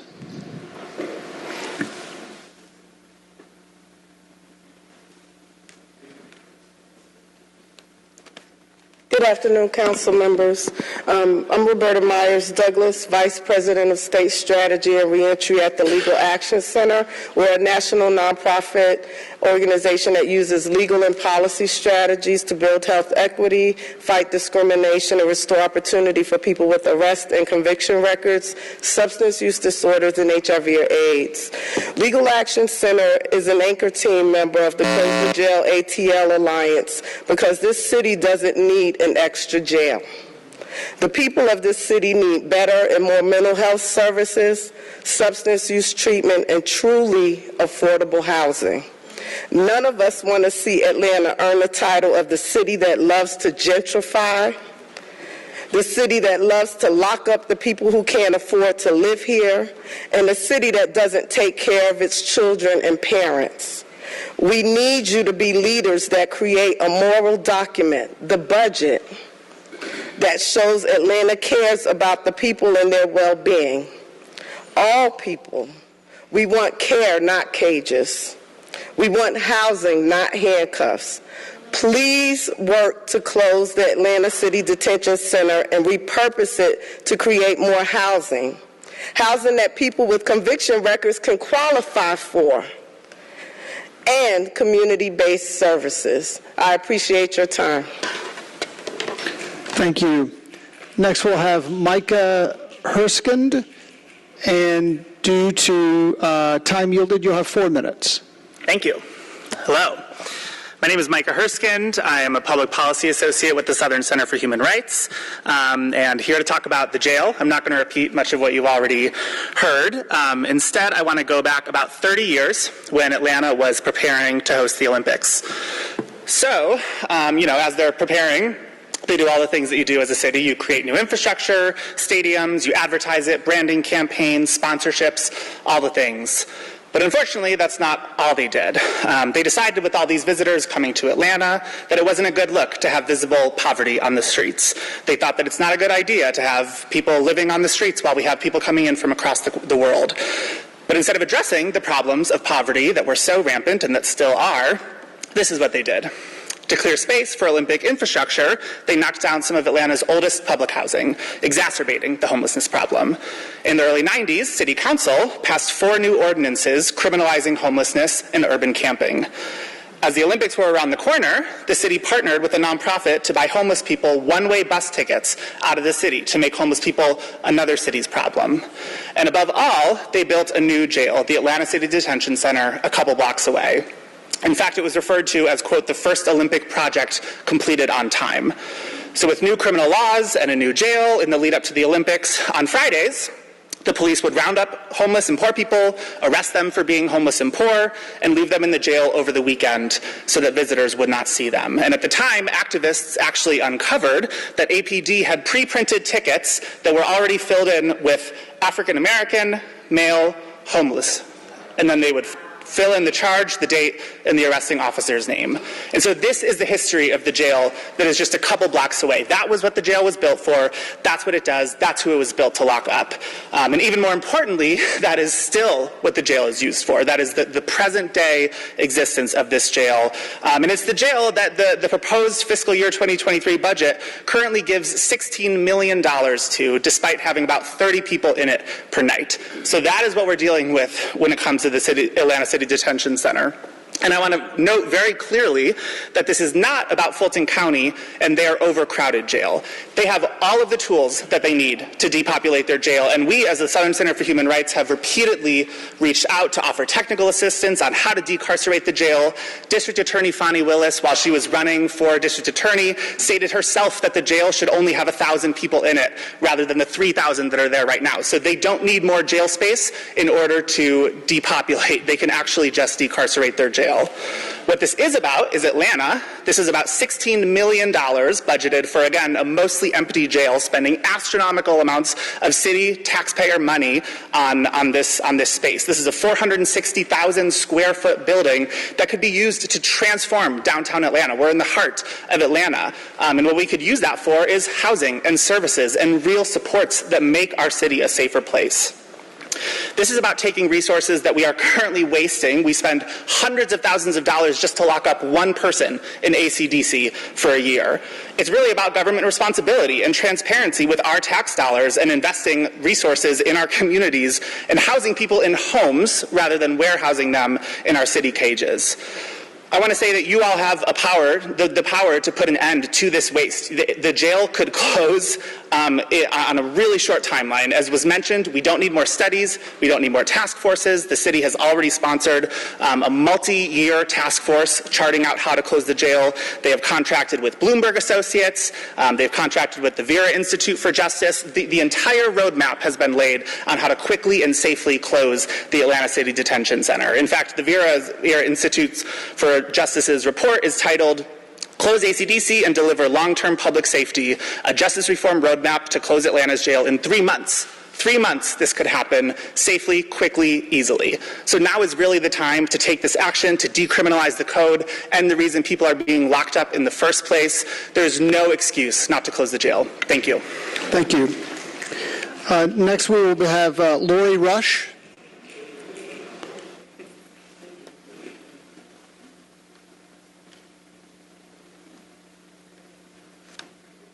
Hi, good afternoon.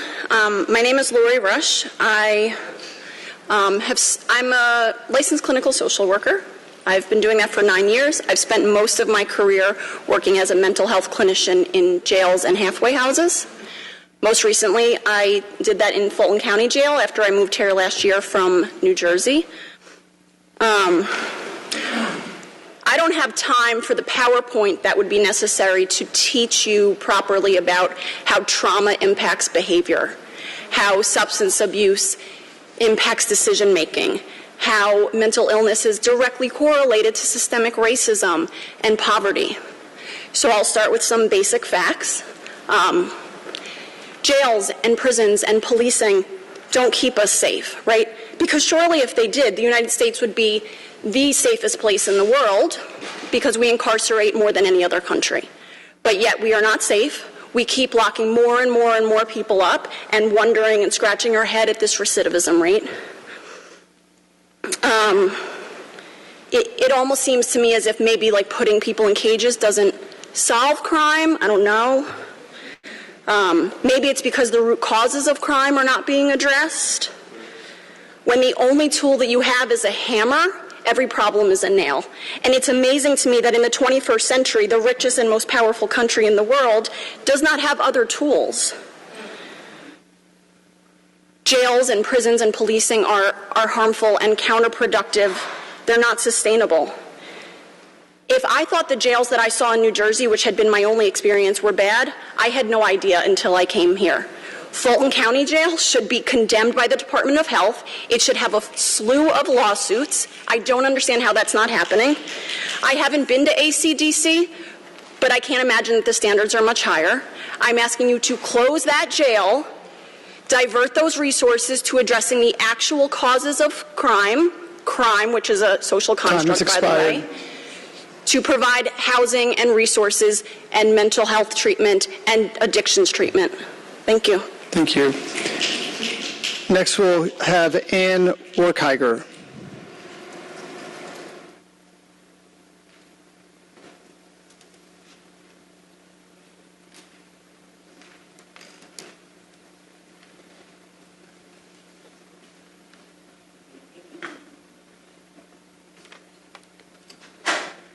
I'm Ann Werkheiser. I live in District 5. I'm a mental health provider, and I'm asking you to zero out the budget for ACDC and devote those resources to PAD, to housing, to literally anything else that would help keep our communities safe, including mental health resources.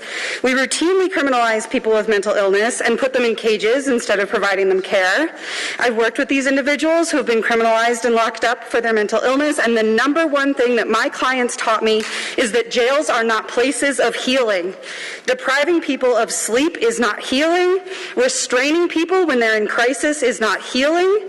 Sexual assault at the hands of corrections officers and other clients is not healing. Being cut off from your community, from your family, from your friends, from all of your connections is not healing. Georgia has one of the largest incarcerated populations in the United States and is one of the worst in mental health. And this is a disgrace. And you all have the opportunity to start to change that. Zero out the budget for the jail. Stop adding trauma to crisis by locking people up. Stop asking police who meet people with mental illness with fear and violence to meet people who are in crisis and take them to jail, when we could be funding things like PAD and funding things like mental health services that would actually provide care to these individuals and keep them out of jail instead of further traumatizing them and hurting them and making the problem worse and worse and worse. Zero out the budget for the jail. Do the right thing. Protect the people that you're supposed to be here to protect, and fund other services. Fund mental health, fund PAD, fund housing, fund literally anything else to protect people. If you love this city, if you love the people in this city, fund literally anything else. $16 million to put people in crisis in a cage? How is that helping? So, time has expired. Thank you. Next, we'll hear from Shantae McLaughlin.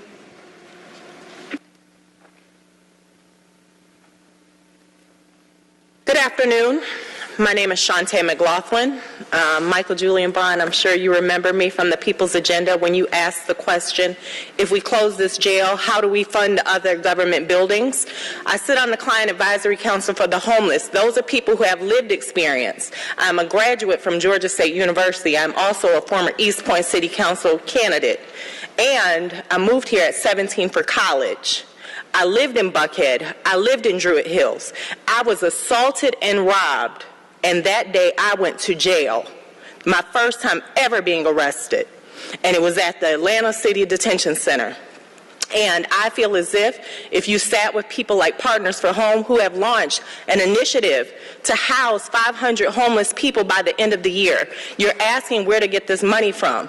All that you do is leverage that $100 a day that you get for each incarcerated person to be able to fund additional buildings through financial leveraging. You can do the same thing through grant money or through getting money through the municipalities, and that way we all have a solution instead of a problem. It's easy to come up here and point fingers, but we can keep doing this all day long. We have to come up with solutions. That jail was intended to silence people. That jail was intended to take away eyesores, which you call homeless people. I go from managing multi-million-dollar accounts to being the homeless person that you see outside talking to themselves on the streets. This is a very near and dear conversation to me. It impacts my children, it impacts my family, and you need to close that jail. You need to take that budget and put it into mental health services. You need to, today, start writing public policy to impact housing. Nobody wants to see a bunch of people all over Edgewood in cardboard boxes and in smelly blankets. I go out every Sunday and feed 100 to 150 homeless people. We were told that we had to move. We couldn't feed the people or we'd be arrested.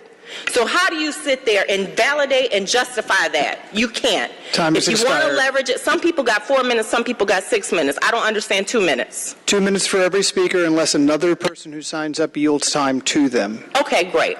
So once again, close the jail. Thank you. Next, we will hear from Devin Franklin.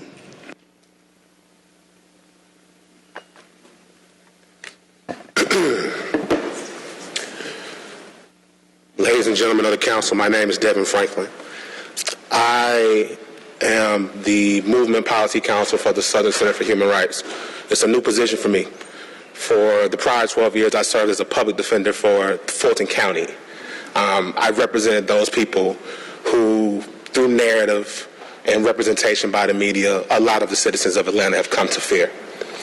And I'm not going to talk much about that part of my life today, but I did want to mention it to the extent that, as it relates to the Atlanta City Detention Center, I think there's a disconnect between cause and effect, and that people think that murderers, alleged murderers and alleged rapists and alleged violence enactors are being housed in the city of Atlanta. And it's not accurate. I receive reports pretty much on a daily basis, and for the $17 million that have been budgeted, I see that it's for people who have fare evasion, failing to yield while turning left, following too closely, pedestrians are listing rides for businesses, right? We have to have an honest conversation about what actually helps people and what resources need to be diverted to what places. I'm a firm believer in the concept that budgets are moral documents. And the morality of this council is, in fact, in question at this point in time. You have an opportunity and a choice to invest in people to their benefit or invest in people to their detriment. There are a lot of people here who spoke today who took off work to be here, and they will not be able to be here every day. But as I said, I'm the policy counsel for the Southern Center for Human Rights. My job is to be here. I'll be here every Monday. I'll be here for every public safety meeting. Mr. Warren was here today. I'll be here for the budget meetings as well. I look forward to reaching out to you and having more direct conversations about these matters. Thank you for your time. Thank you. Next is Katie Murphy.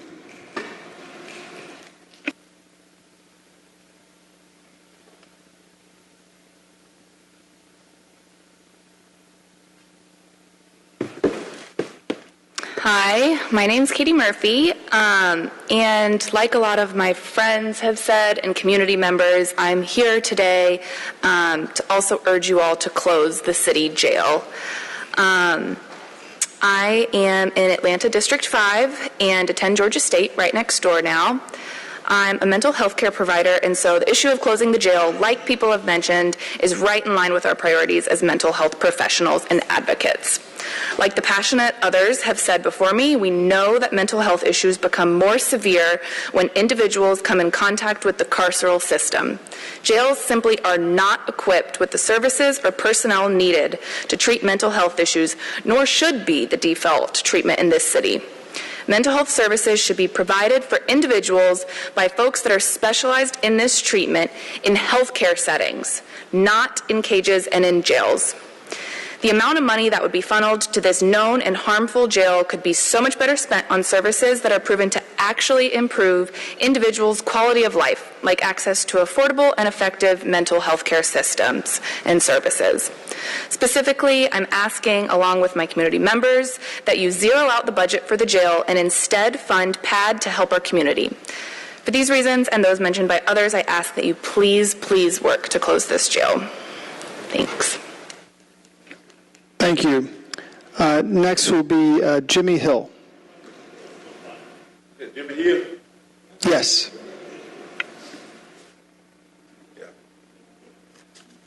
Good afternoon, everybody. God is good, and I truly thank you for giving me the strength to keep this fight. Know this name, Jimmy Atchison. Jimmy Atchison, my son, Jimmy Atchison, was unarmed and surrendered. He was shot and killed by former Atlanta police officer Sean Kim on January 22nd, 2019, on the assumption of a bogus armed robbery warrant in which the witness came forward and stated that there was no going nor armed robbery. And though the investigative report from the Public Integrity Unit of the Fulton County District Attorney Office stated that the shooting of my son Jimmy Atchison on January 22nd, 2019 was not justified, and that Sean Kim should be charged with felony murder, aggravated assault, and violation of oath. My question is today, why hasn't Fannie Willis indicted this officer for the murder of my son Jimmy Atchison? Why hasn't any of you, some of you were on here 3 years ago when I first started speaking about my son. I think it happened in Andrea Boone District. Michael Bond was here and several other people were here. And what I can't understand about Michael Bond, your father, the late, great Julian Bond, civil rights leader, stated that police brutality is a detriment to society and the shooters need to be punished. Somewhere you took a wrong turn. You know, what I can't understand is why haven't any of you spoke out? Antonio Brown was the only person on this council that spoke out against police brutality. Or should I say police killings of lower income black men? Because that's what it is. You see, my son spilled blood, didn't even get a chance to dry before another black man was on his way to die. And so you know it's wrong. You know it's wrong, but yet and still, many of you continue to remain silent and ignore these situations like my son's life and these other mothers' lives don't matter. You know, and I just want to say this before I leave, because you treat people the way that you, as far as this homeless situation, treat people the way that you want to be treated. Nothing escapes God. He sees everything. And be careful when entertaining a stranger, for you never know when you might be entertaining an angel. Thank you. Next, Mr. Bond, you were named, so I'll give you the floor. Mr. Atchison, as during the time when your son was murdered, we've been in sympathy with you. The previous district attorney I had personally met with and asked him to prosecute. I will go with you to see Fannie Willis or protest with you because I do believe that police brutality is wrong. And I stand with my father's belief. The first time that I ever saw Hosea Williams on television as a child, I was in the first grade. He was a District 5 council person. He was on television about the shooting of a black man in Mechanicsville who was face down and handcuffed. So I am in sympathy with that. I was robbed. I've been robbed with a 9mm and 45 to my head. My cousin was murdered in District 5 in East Atlanta, and we can't get the DeKalb County. She was murdered in her boyfriend's house in his closet. And we can't get the DeKalb County district attorney to indict him on that murder. So I'm in sympathy with you in that. And so there's a lot of misinformation that is being expressed here today, particularly about the jail and criminality and the history of the jail and why the jail was built. The jail was built because when I worked at the jail at 236 Peachtree Street that was built to hold 400 people, its average daily population was 1,600. So the jail wasn't built for the Olympics. It was built to deal with the overflow that was already existing in the late 80s in our present facility. Also, that $17 million that's referenced in the jail budget, most of that goes to Grady Hospital to pay their water bill in an arrangement with the city of Atlanta. So we pay their water bill so that when our employees, no matter what department they work in, when they get hurt, they can get free treatment at Grady. So there is a conversation that needs to be had. The average daily population of the city jail is less than 30. So it's not a place where people are, being housed because they're poor. And the bail reform law that we passed without any public conversation, without a work session, without an analysis that is proven to has an 80% failure rate for people to show up to court is also not working. So there's a lot of conversation that needs to be had. And for the young lady, I don't apologize for wanting to acknowledge the people who've been killed across the country in domestic terrorist attacks. I just want to be on the record that gun violence is wrong. No one should live in fear of gun violence. But these problems they're not easily solved by just deleting something out of the budget. And also, just one final point, the city of Atlanta as a municipal corporation is not legally authorized to perform social services. That's the duty of Fulton County. Now, if you all want to go to Fulton County on Wednesday and protest and demand that Fulton County give you the services that you're already that we're already all paying for and not getting, I'll meet you there at 10 a.m. on Wednesday.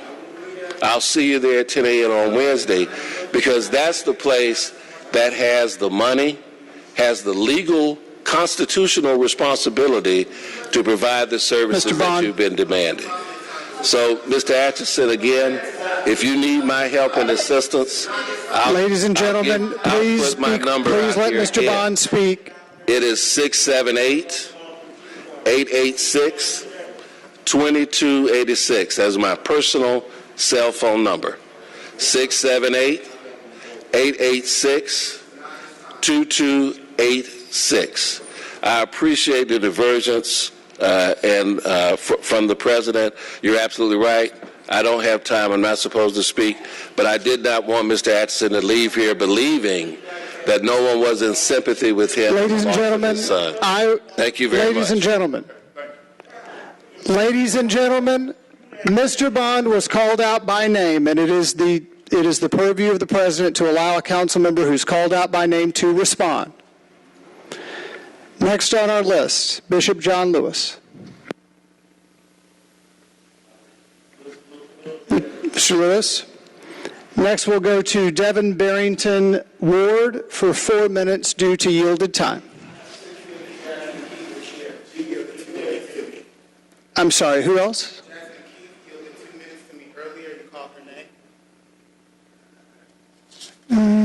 Give me just one moment.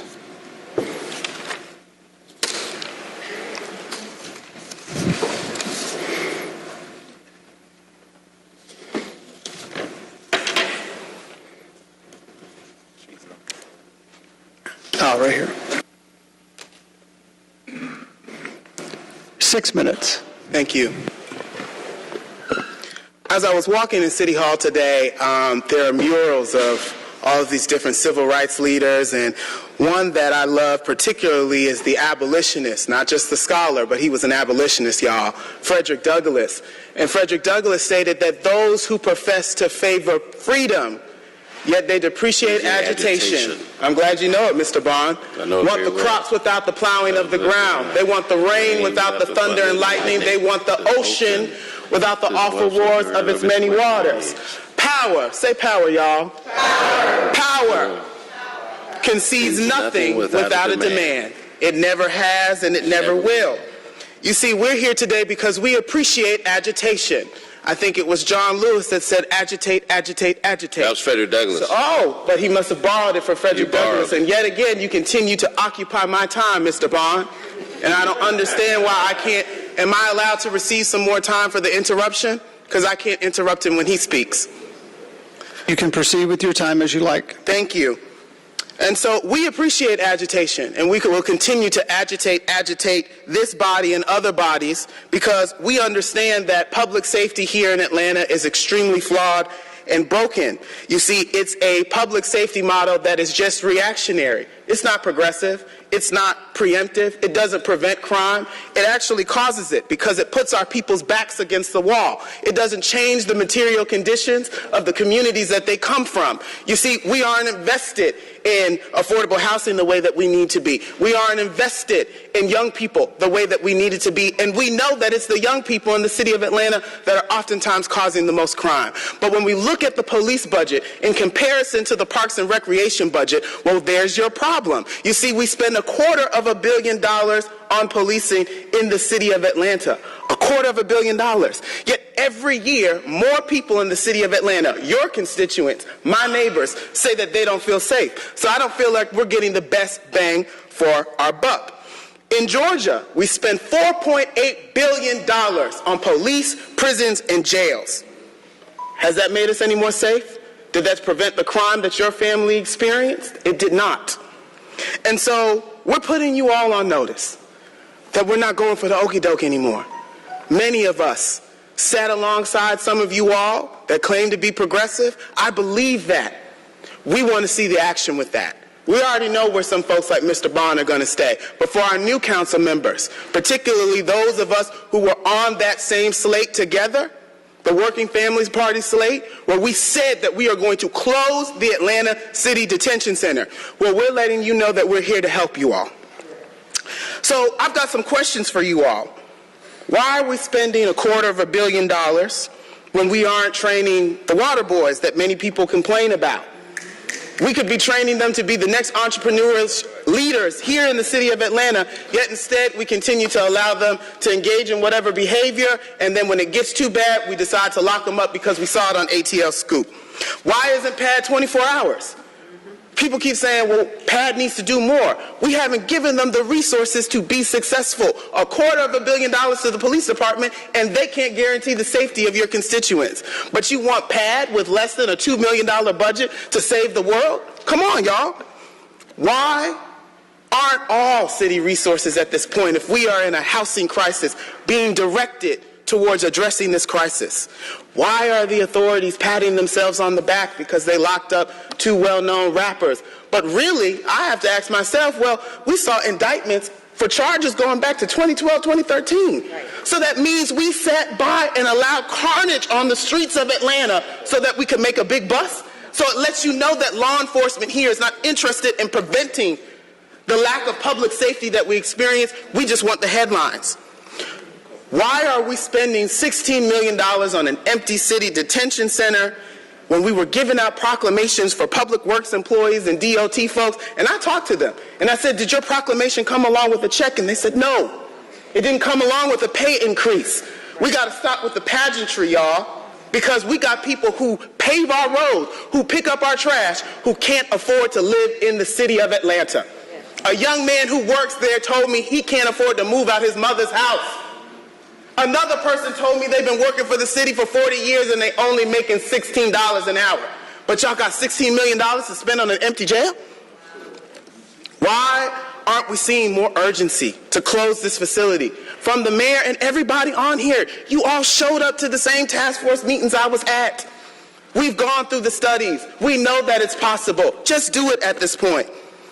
Why is ATL running the most expensive hotel? It's the most expensive hotel that you could be in Atlanta. It's more expensive than the Ritz, than the Lodes downtown. At $16 million for less than 30 people in a city detention center, it doesn't make sense. Why are y'all letting, this is a really good one, why are y'all letting Sheriff Labatt call the shots down here at Atlanta City Hall? Because last time I checked, his wife didn't win.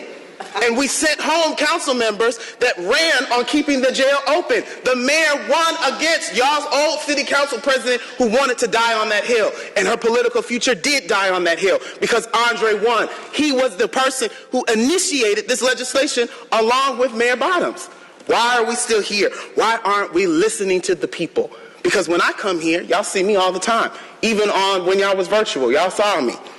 When I've come to all the meetings, no constituent, everyday person, unless Mary Norwood has sent out an email to a few of her friends, come down here and say, please keep the city detention center open, please. Time has expired. So with that being said, all I have to ask is, why aren't y'all listening? And when y'all going to do the right thing? Thank you. Thank you. Next is Don Arthur, who yielded time, so we'll move to Ashley Dixon.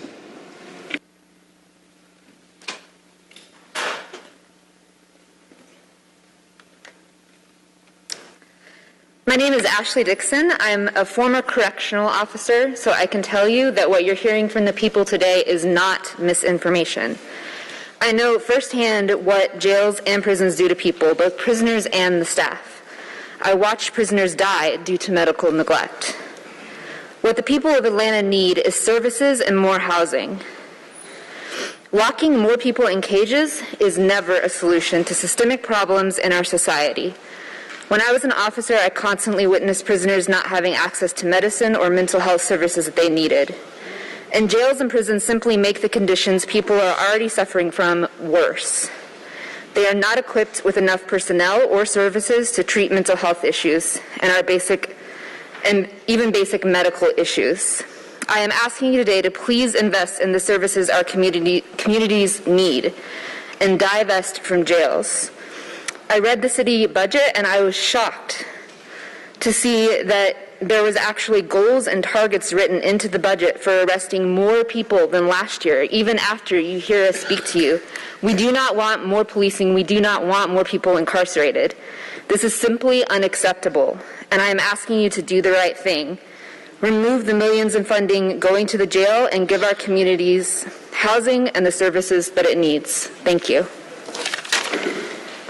Thank you. Next is DeJuan Robinson.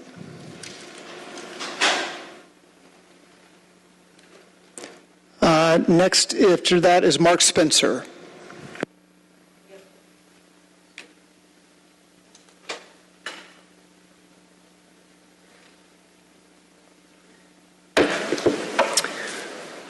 Hello, I'm an internal medicine physician here in Atlanta, and I'm here because of the distress that I see in my patients every day in the hospitals and the clinics. Every day, my colleagues and I see what can only be described as mass preventable suffering stemming from decades of systemic neglect. We see how selective criminalization and incarceration continues to exacerbate the needs of both individuals and communities. We are lacking systems of care, yet you continue to double down on policing and cages as solutions, despite decades of evidence showing their harmful effects. Jails do not disappear social issues, they disappear human beings. Every day, we see patients harmed and traumatized by Atlanta's carceral systems. It is well documented that incarceration worsens the mental health of both the incarcerated individual, their families, and their communities. Incarceration increases the risk of overdose on release up to 120 times.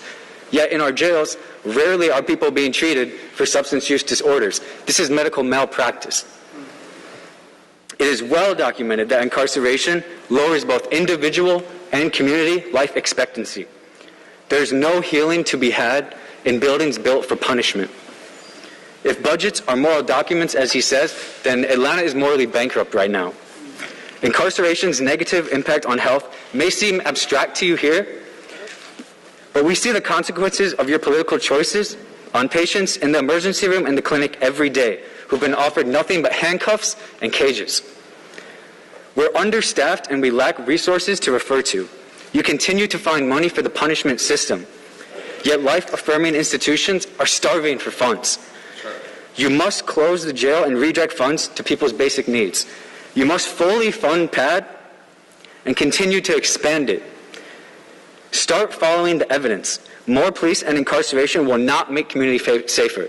If you don't know the evidence, then ask. Healthcare workers will not support criminalization and abandonment of our patients. Thank you. Thank you. Next is Raphael Miles, who yielded time, so we'll hear from Asia Love.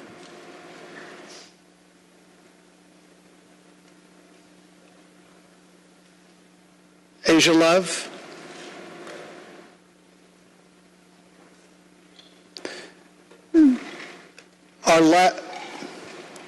Our last speaker will be Henry Jordan, because the three folks after that, Kiera Stanford, Kristen Vermeeten, and Hannah Riley, all yielded time. So Henry Jordan is our final public speaker.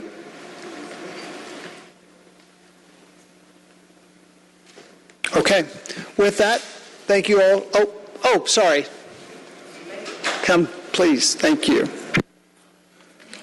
Giving honor to His Spirit of Christ. My name is Henry Jordan.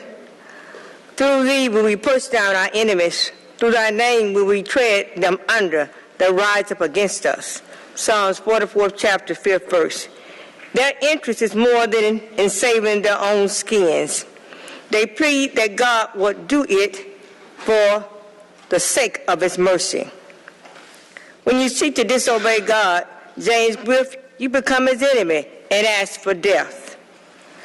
These things have I spoken unto you, that in me ye might have peace. In the world ye shall have tribulation. But be of good cheer. I have overcome the world. St. John 16, chapter 33rd verse. We cannot be separated from God's love, because it is set forth in a person who is God himself, Jesus Christ, our Savior. And he increased his people greatly and made them stronger than their enemies. Psalms 105, 24th verse. It is very unlikely that a native Egyptian king could have said, behold, the people of the children of Israel are more and mightier than we. Knowing this verse, that no prophecy of the scripture is of any private interpretation. 2 Peter 1st chapter 20th verse. A more sure word of prophecy refers to the infallibility of scripture as the greatest and clearest revelation of God to man. When you intentionally put your behinds in my face, then you block Jesus' gift to operate in me. All evil deeds promote more evil. And you yourself about the jail, but what I'm hearing about the jail. Try to do socialization or helping the people instead of hurting the people. Time has expired. Because we need Christ more than he needs us. Thank you. Thank you to all of those who came to speak today. Councilmember Bakhtiari. Yeah, So one, thank you to everyone who spoke. So to echo, and I'm going to allow my colleague, Councilmember Lewis, to make an announcement in just a second about something we've planned in response to the people who came up here today to talk about this. You're right. This doesn't make sense from my perspective, the allocation of this funding. And also to speak about PAD, we are going to be fighting for full funding of PAD. I've been working with PAD for a long time, and that's going to happen. Because it takes a diversity of tactic, and as we know, trauma colors everything, and we should not be punishing people who live in a city that doesn't have resources, that doesn't have a housing first program, that doesn't have low barrier to no barrier shelters, that doesn't treat addiction with any type of compassion, that sets people up to fail and then keeps them broken. That is an issue I have. It's why I ran. So to speak to that point, this money, I don't understand it. And I am going to learn, my colleague Antonio Lewis will make a comment in a second about that. But we also need your help. I need your help. Also asking not just for funding for PAD, but fighting for low to no barrier shelters, fighting for more walk-in centers, fighting for more deeply affordable housing, fighting for more senior housing, fighting for access to counsel, fighting for providing people who have no resources in this community, as you are already doing, but helping to advocate to force us to put that funding towards things like that and forcing our administration and our fellow council members to do things like fight for access to counsel for people who are facing evictions and making sure that we're not just knocking on doors during election years, but also making sure that we're knocking on the doors of our senior residents and going to them to make sure that we're fighting to keep them in their homes. So there's a lot that we need to do. I can't say more right now because obviously we have to move on with the agenda, but Yaz, will you raise your hand? Yaz is an awesome person in my office, but she has my personal information. We want to host a work session. I'll let my colleagues speak more about that, but please, please, please get my information from her before you leave so that I can meet with each of you individually or in a group if I have to. So thank you, guys. Councilmember Lewis. And working with Councilmember Liliana, my office, the power of my office and the power of her office, we are going to work with you all fully. And so now it's not just you meeting with one of us and one-off things. If you got the east side and the south side, we're going to grow. I'm super excited to work with Councilmember Liliana on this because she's smarter than me when it comes to these things. And so I'm going to lean on her. We're going to walk down this together, and y'all going to educate us as we grow. Because I didn't make that guarantee when I got that Working Family Party endorsement, but I understood what was going on. I understood that I needed to be educated more about this as we move forward. And when I say education, I like to do stuff. I like to stand on what I say. And so educate us and let's do it together. And once again, together, if you got the east side and the south side working together and you know what we want, we know the goal, y'all going to help us get there together. Thank you again. Thank you. We'll now move to the next point on the agenda, which is the report of the journal. Mr. Clerk. I, Forrest Webb III, Municipal Clerk, do certify that the action minutes of the May 2nd, 2022 City Council meeting are true and correct. Are there any changes or updates to the minutes? Hearing none, I'd entertain a motion to adopt. Moved by Mr. Wan, seconded by Mr. Lewis. Any discussion? All right, we'll open the vote on the adoption of the journal. Please hold.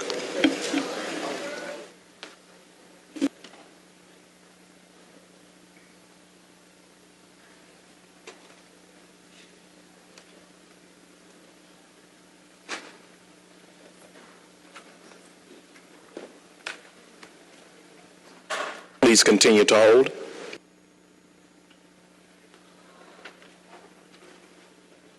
The vote is now open.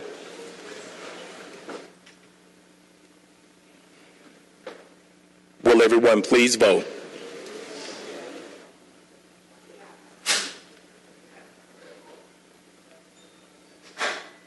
Please vote.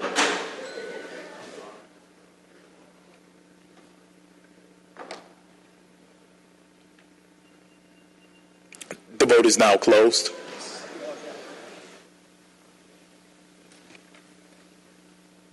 The vote is now closed.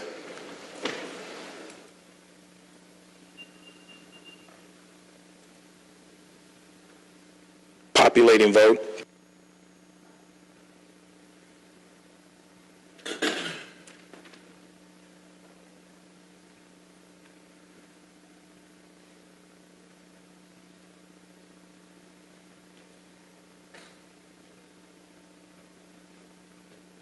Populating vote. Vote is now closed. 14 yeas, 0 nays. 14 yeas, 0 nays. The journal's minutes are adopted. Now we'll move to communications. Mr. Clerk. 22-C-5083, a communication from Councilmember Alex Wan, District 6, appointing Mr. William Baker to serve as a member of the Pedestrian and Bicycle Planning Commission. Staff recommendation to refer to Community Development and Human Services Committee and Committee on Council. Let it follow that's course. Please proceed. 22-C-5084, a communication from Councilmember Jason Winston, District 1, Amir Faroki, District 2, Byron Amos, District 3, Jason Dozier, District 4, and Michael Julian Bond, Post 1 at large. Appointing Mr. John Fisher to serve as a member of the Alcohol Technical Advisory Group, ATAG 3. Staff recommendation to refer to Public Safety and Legal Administration and Committee on Council. Let it follow that course. 22-C-5085, a communication from Chief Procurement Officer Martin Clark, submitting the May 2nd, 2022 through May 6, 2022 weekly contracts report to the Atlanta City Council and Clerk of Council pursuant to Section 2-1142 of the Atlanta City Code of Ordinances. Staff recommendation to accept and file. Let it follow that course. That concludes my report, Mr. President. Thank you, Mr. Clerk. Is there any vetoed legislation for consideration today? There are none, Mr. President. Thank you. Is there any unfinished business? There are none. Thank you, Mr. Clerk. We'll now move to page 4, which is section 1 of the consent agenda. These are ordinances for second reading, and at this time I'd ask any colleagues if there are items to be removed from the consent agenda. Councilmember Overstreet. Yes, please. I'd like to remove item number 7 on page 6, legislation number 22-0-1361. 22-0-1361 on page 6, number 7, to be removed for consideration. Just to amend it. Thank you. Thank you. Any other items to be removed from the consent agenda, section 1? Okay, hearing none, I would entertain a motion to adopt. A motion to adopt by Mr. Wan, seconded by Mr. Shook. Is there any discussion on the motion to adopt the Section 1 consent agenda? Hearing none, we'll move to a vote. Mr. Clerk, please open the vote on the adoption with the removal of the one item as noted of Section 1, the consent agenda. Please hold.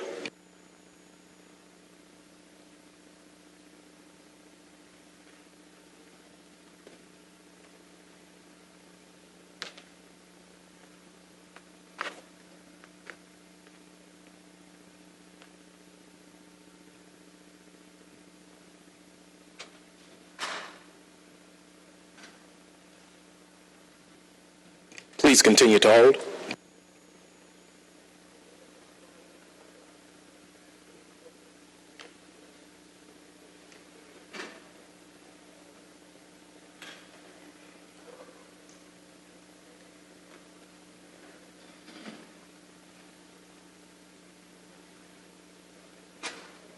Please continue to hold.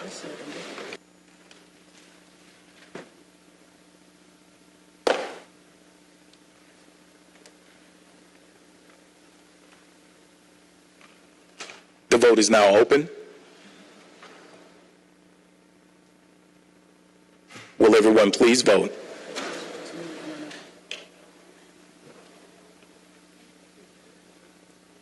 Please vote.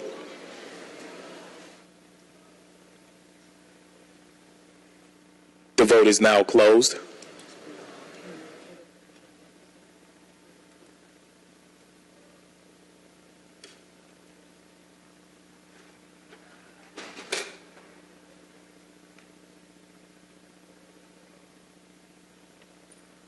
Thirteen yeas, 0 nays. 13 yeas, 0 nays. Section 1 of the consent agenda with the one removal is adopted. Mr. Wan. Thank you, Mr. President. There are 4 items I want to move to the Mayor's office post haste. The first one is on page 5. It's item number 22-0-1316. This is on behalf of my colleague, Mr. Winston. On page 10, 22-0-1369, and this is on behalf of my colleague, Mr. Westmoreland. Then on page 12, there are two items. The first one is 22-R3576 on behalf of my colleague, Ms. Overstreet, and then finally 22-R3580. So the motion is to move these four items to the mayor's office post haste. There's a motion to move these four items post haste to the mayor's office. Is there a second? Seconded by Mr. Shook. Is there any discussion? We can do this via unanimous consent without objection. Are there any objections to moving these four items post haste to the mayor's office? Hearing none, Mr. Clerk, please sound the count on unanimous consent.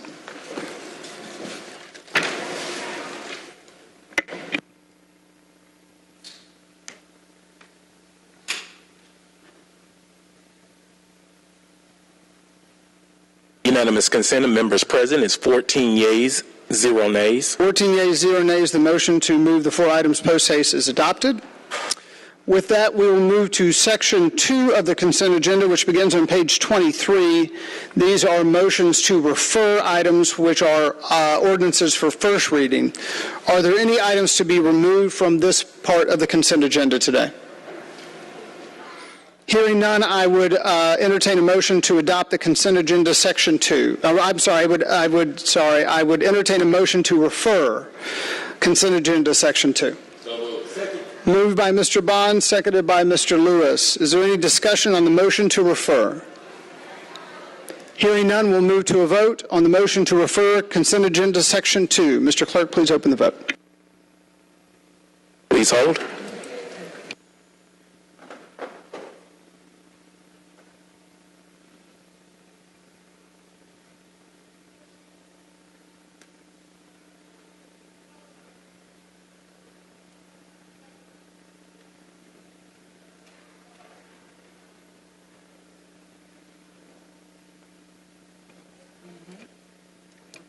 The vote is now open.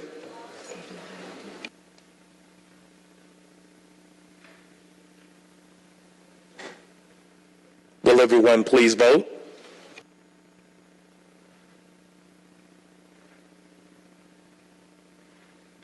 The vote is now closed. 14 yeas, 0 nays. 14 yeas, 0 nays. The motion to refer the consent agenda Section 2 is adopted. We'll now move to the report of the standing committees. First up today is the Zoning Committee. Chair Overstreet.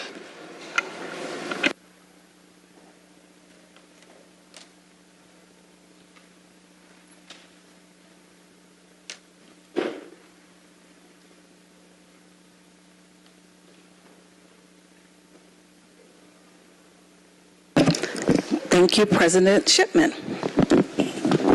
Please turn in your agendas to page 27 so that we can start our zoning committee. Ordinance for second read.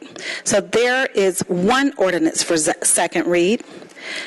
Number 1, legislative item 22-0-1358. Zoning case number is not listed, but the location is 3170 Donald Lee Hollowell Parkway Northwest.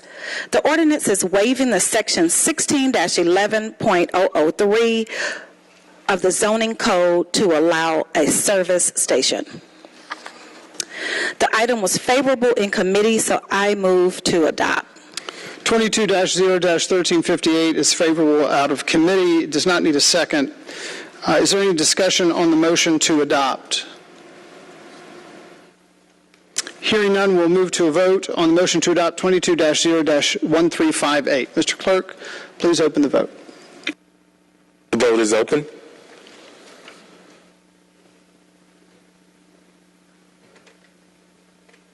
Will everyone please vote? The vote is now closed. 14 yeas, 0 nays. 14 yeas, 0 nays. The motion to adopt carries. Chair Overstreet, please continue. Thank you. Ordinance for first read. We're moving on down to first reads. Items 2 through 9 are first reads, and I would like to take these as a block. Without objection, please proceed.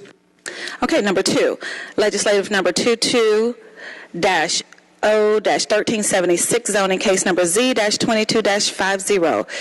Location 365 Lyndhurst Drive Southwest. The ordinance is to rezone from R3, which is single-family residential, to RG3, Residential General Sector 3.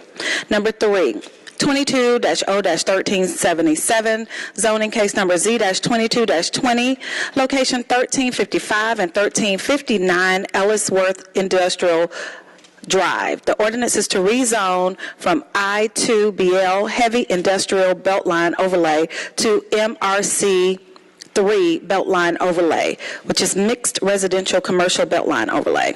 Number 4, 22-0-1378, zoning case number Z-22-22, location 2011 and 2015 Memorial Drive Southeast. The ordinance is to rezone from R4, which is single family residential, to MR3, multifamily residential. Number 5, 22-0-1379, zoning case number Z-22-27. The location 1058, 1078, 1098, 1108, and 1120 Moreland Avenue Southeast. The ordinance is to rezone from MRC 1C, which is Mixed Residential Commercial Conditional, to MRC 2, Mixed Residential Commercial. Number 6, 22-0-1380, case number Z-22-28, location 220 Pearl Street, aka 779 Fulton Terrace. The ordinance is to rezone from I-1 Beltline Overlay, which is light industrial Beltline Overlay, to MRC3, Mixed Residential Commercial Beltline Overlay. And number 7, 22-0-1381. And the zoning case number is Z-22-29. The location is 10 Blackland Road Northwest. The ordinance is to rezone from R3, which is single family residential, to C1, Community Business District. The ordinance is to rezone from R3 and C1, which is Community Business District, to O1, Office Institutional. Number 8, case number 22-0-1382, which is Z-22-37, location 491 James P. Brawley Drive Northeast. The ordinance is granting St. Mark AME Church the overlay zoning destination of landmark building site, LBS, and rezoning from SPI 3 SA4, which is English Avenue Special Public Interest District Sub-Area 4, to SPI 3 SA4 Landmark Building Site, LBS, which is English Avenue Special Public Interest District Sub-Area 4 Landmark Building or Site. Number 9. Legislative number 22-0-1383, and zoning case number Z-2239, location 1158 Philadelphia Street Southwest.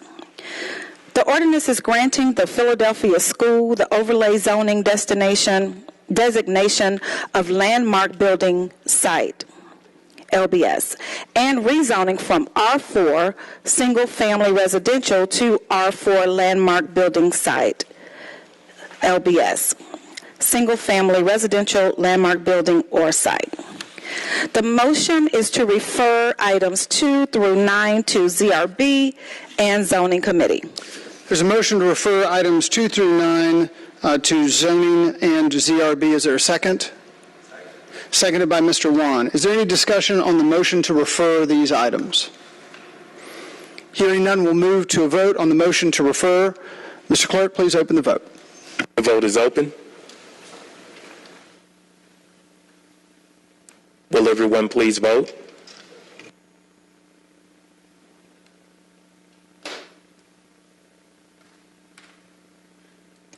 Please vote. The vote is now closed. 14 yeas, 0 nays. Okay.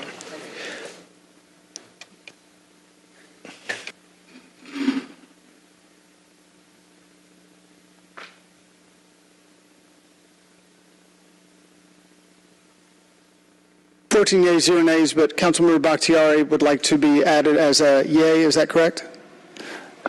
Could we please reflect that? Duly noted, reflected.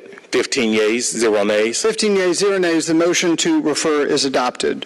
Chair Overstreet, anything else today? No, that's it. Thank you, President Shipman. Thank you. Next, the birthday boy, Chair Hillis, and Public Safety. Thank you, fellow birthday boy. Public Safety has no report this cycle. Thank you. Thank you. Next, we'll move to Utilities Committee. Chair Shook. No report. Thank you. Next, we'll move to Community Development Human Services Committee. Chair Dozier.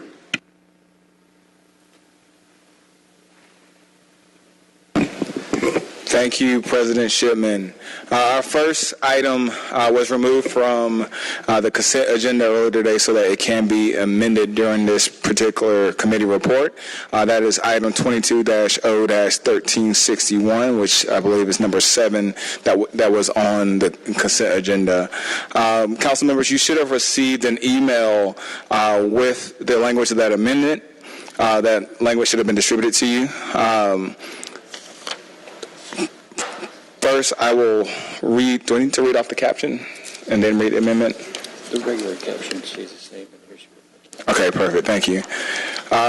So the caption stays the same, but the amendment is as follows. Is in Section 1, which is Section 1, that the provisions of Section 101.8 of the Land Development Code for the City of Atlanta are hereby waived only to the extent there is a requirement to install a certain number of electric vehicle charging stations, as these provisions apply to the property located at 2944 Landrum Drive, Southwest, provided, however, the developer must still comply with all other provisions of Sections 101.8 and install all infrastructure and equipment necessary to provide sufficient electrical capacity to increase the number of charging stations based on tenant demand.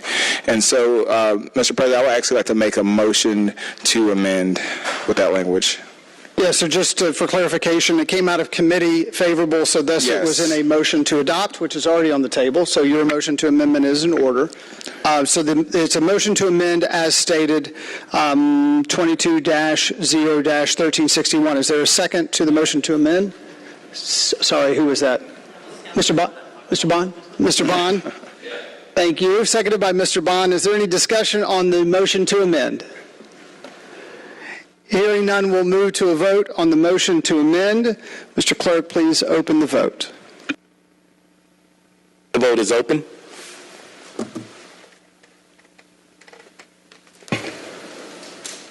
Will everyone please vote?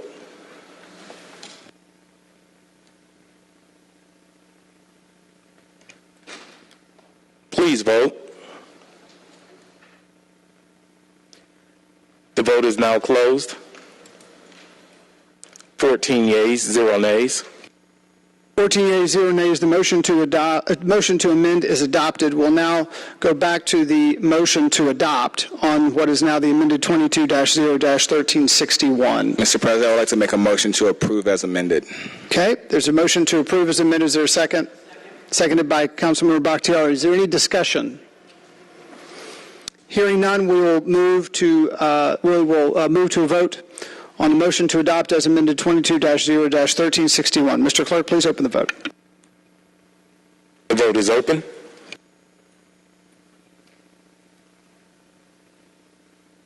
Will everyone please vote?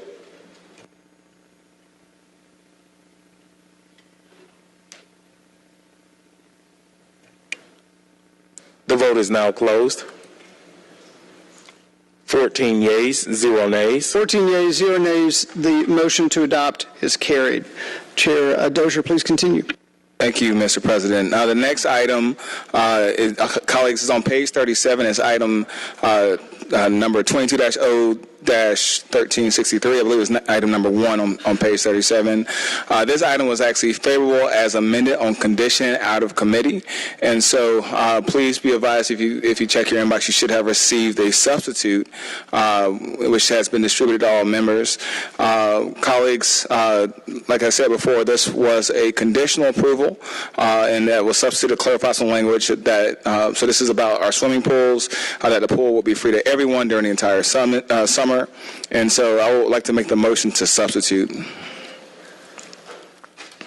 So just to clarify, are you moving to substitute or are you moving to adopt? To substitute. Move the substitute. Okay, there's a motion to substitute. Is there a second? Second. Seconded by Mr. Bond. Any discussion on the motion to substitute? Hearing none, we'll move to the vote on the motion to substitute. Mr. Clerk, please open the vote. Please hold. The vote is now open.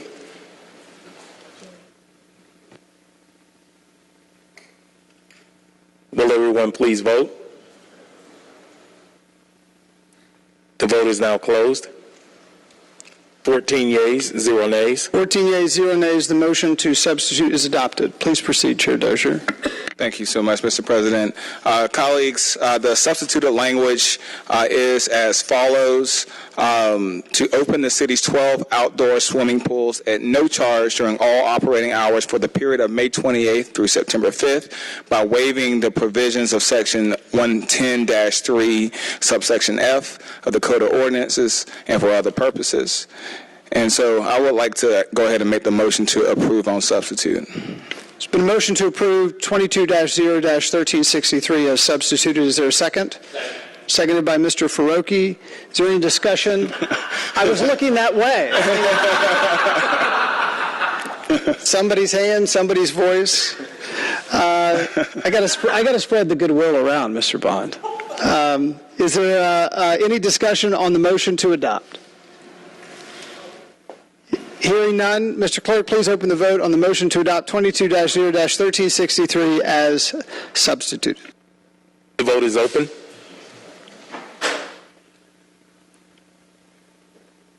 Please vote.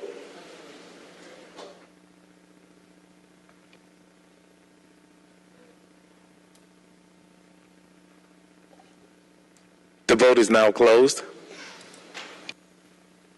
14 yeas, 0 nays. 14 yeas, 0 nays. The motion to adopt as substituted carries. Chair Dozier.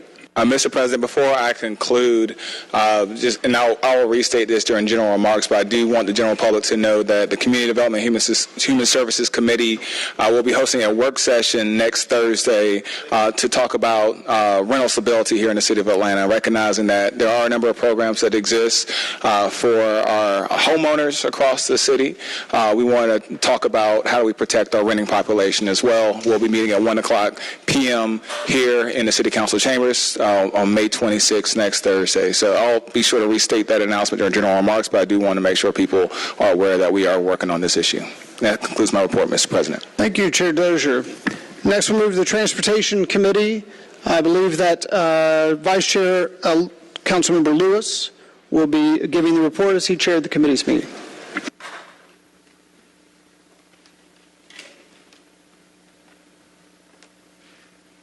Thank you again, President Shipman.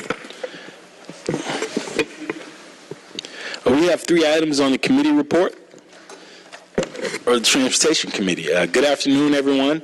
Please turn to page 43 on your agenda for the report of the Standing Committee of Transportation. Council President, may I read item number 1? Yes, please proceed. An ordinance by Councilmember Mary Norwood authorizing the mayor or his designee to install traffic calming devices on Broadland Road Northwest between West Conway Drive Northwest and Northside Drive Northwest, and for other purposes. My colleagues, this item was filed in Wednesday's Transportation Committee meeting. It was a duplicate of ordinance number 22-0-1352. Motion to file. There's a motion to file coming out of committee. It doesn't need a second since it's that recommendation of the committee. Is there any discussion on the motion to file? Hearing none, we'll move to a vote on the motion to file 22-0-1354. Mr. Clerk, please open the vote. The vote is open.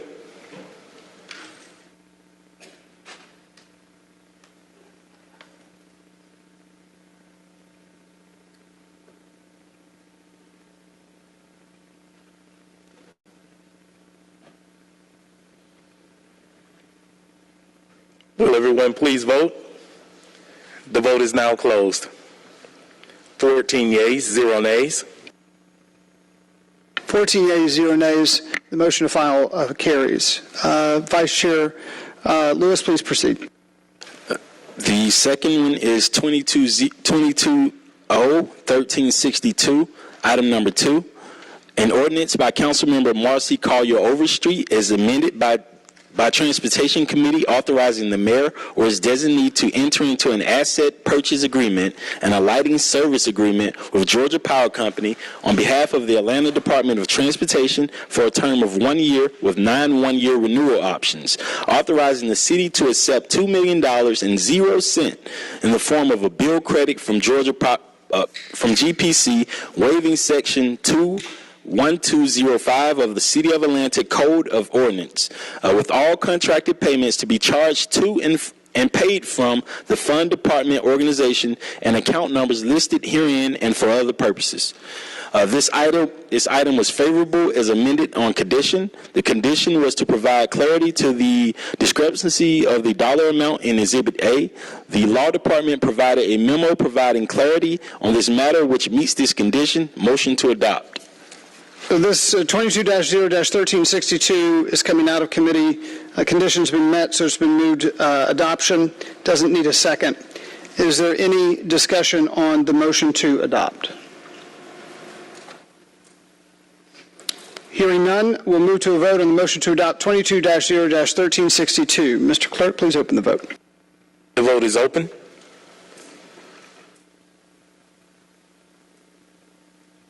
Will everyone please vote?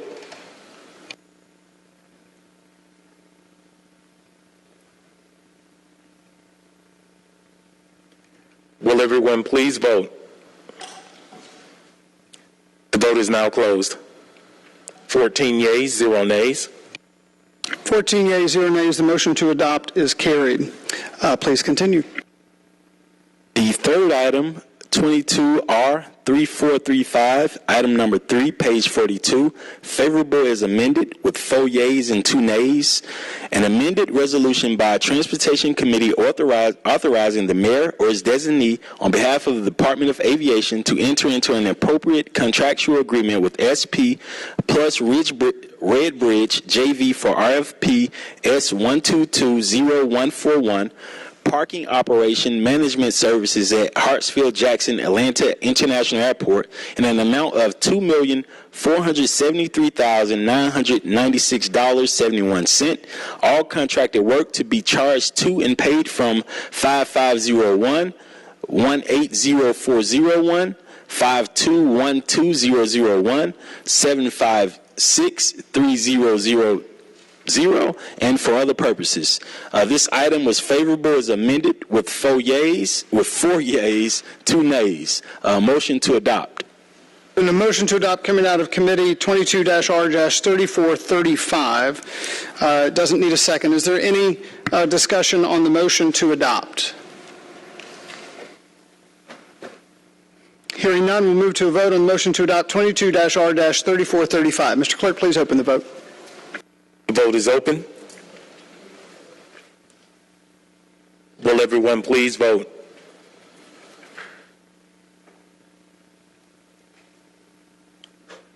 Please vote. The vote is now closed. 13 yeas, 0 nays. Mr. Bond? I voted yea. Okay, Mr. Bond voted yea. Duly noted. Populating vote. 14 yeas, 0 nays. 14 yeas, 0 nays. The motion to adopt carries. Vice Chair Lewis, any other items? This is my first time doing this. The chair told me he's not going to miss any more meetings, so I'm just trying to get my moment in. Thank you, Brother David and Council President. This concludes my REP report. Thank you. Mr. Faruqi, I think you should make sure you have the gavel back for your committee. Nice job, Councilmember Lewis. We'll next move to Finance Exec Committee. Chair Juan. I'll put it back for the legislative. All right, so we have two legislative items before us, everybody. If you'll turn to page 46. First item is 22-01344, an ordinance by Councilmember Howard Shook to amend the Charter of the City of Atlanta, Georgia, 1996, Georgia laws, page 4469 at SEEK. Adopted under and by virtue of the authority of the Municipal Home Rule Act of 1965, OCGA, section 36-35-1 at SEEK, as amended by amending Part 1, Charter and Related Laws, Subpart A, Charter, Article 2, Legislative, Chapter 6, City Auditor, sections 2-603, Powers and Duties, to provide for the subsequent reviews of the implementation of the audit report recommendation and for other purposes. This came out of the committee favorable. For second reading, first adoption, the motion is to adopt. So motion to adopt 22-0-1344. This is the first adoption, and it comes out of committee favorable. It doesn't need a second. Is there any discussion on the motion to adopt? Hearing none, we'll move to a vote on the motion to adopt 22-0-1344. This is the first adoption. Mr. Clerk, Madam Deputy Clerk, please open the vote. The vote is now open. Will everyone please vote? The vote is closed. 15 yeas, 0 nays. 15 yeas, 0 nays. The motion to adopt carries. Thank you. The next item is number 2, 22-01371, an ordinance by Councilmember Matt Westmoreland authorizing a donation in an amount not to exceed $1,000.00 from the Post 2 at-large carry-forward account to Vox ATL and for other purposes. This came out of committee favorable. Motion from the committee is to adopt. There's a motion coming out of committee. It doesn't need a second. 22-0-1371. Is there any discussion on the motion to adopt? Hearing none, we'll move to a vote. Madam Deputy Clerk, please open the vote on the motion to adopt. The vote is open. Will everyone please vote?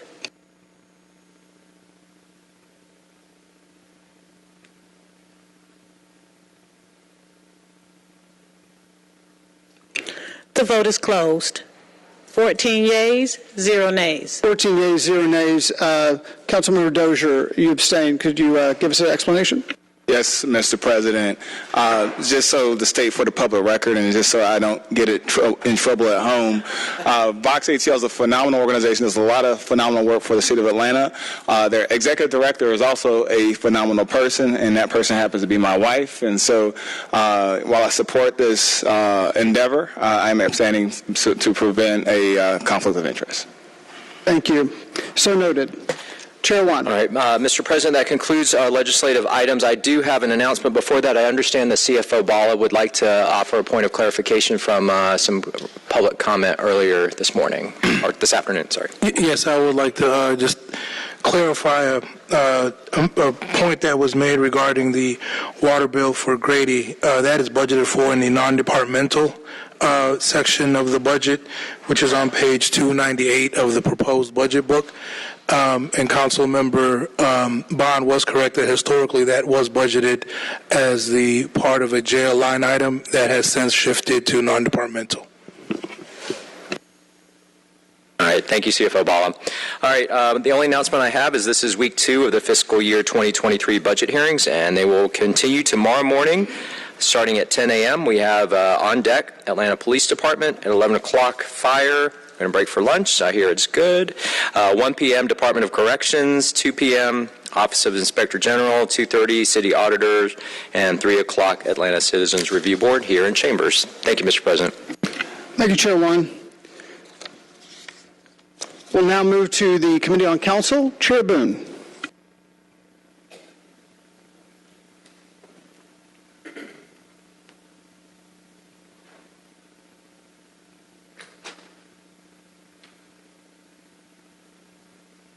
Good afternoon, everyone. Please turn to page 51 on your agenda for the report of the Standing Committee of Committee on Council. Council President, 1 through 8 are all communications. May we take these together as a block? Without objection, please proceed. Item 1, 22-C-5051, a communication from Council President Doug Shipman appointing Ms. Jasmine Moore to serve as a member of the Public Safety Commission. Item 2, 22-C-5054, a communication from Council President Doug Shipman reappointing Mr. Derek George to serve as a member of the Water and Sewer Appeals Board. This appointment is for a term of 3 years to begin retroactively on November 20th, 2020 and expire November 19th, 2023. Item number 3, 22-C-5057, a communication from Council President Doug Shipman appointing Mr. Ali Khatut to serve as a member of the West End Community Improvement District, CID. This appointment is for a term of 4 years.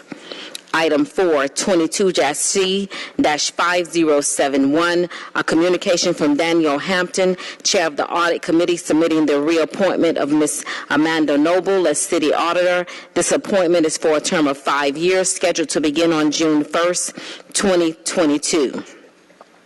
Item 5, 22-C-5074, a communication from Ann Phillips, President, Atlanta Planning Advisory Board, APAB, submitting the appointment of Mr. Andrew Anderson to serve as a member of the Public Safety Commission. Item 6, 22-C-5079, a communication from Mayor Andre Dickens appointing Ms. Sarah Kirsch to serve as a member of the Atlanta Housing Authority Board of Commissioners for the City of Atlanta. This appointment is for a term of 5 years. Item 7, 22-C-5080, a communication from Mayor Andre Dickens appointing Mr. Larry Stewart to serve as a member of the Atlanta Housing Authority Board of Commissioners for the City of Atlanta. This appointment is for a term of 5 years. Item 8, 22-C-5081, a communication from Mayor Andre Dickens appointing Ms. Duria Faroki to serve as a member of the Atlanta Housing Authority Board of Commissioners for the City of Atlanta. This appointment is for a term of 5 years. Colleagues, these items were all found favorable. Motion to adopt. There's a motion to adopt items 1 through 8 coming out of committee. It doesn't need a second. Is there any discussion? Given that these are communications, we can adopt these via unanimous consent without objection. Is there any objection to the adoption of all of these items? Mr. Clerk, please sound the count. Madam Deputy Clerk, please sound the count on unanimous consent.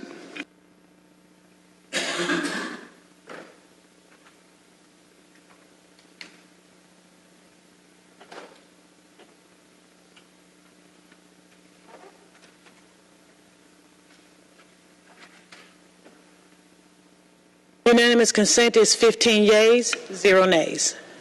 15 yeas, 0 nays. The motion to adopt carries. Please proceed.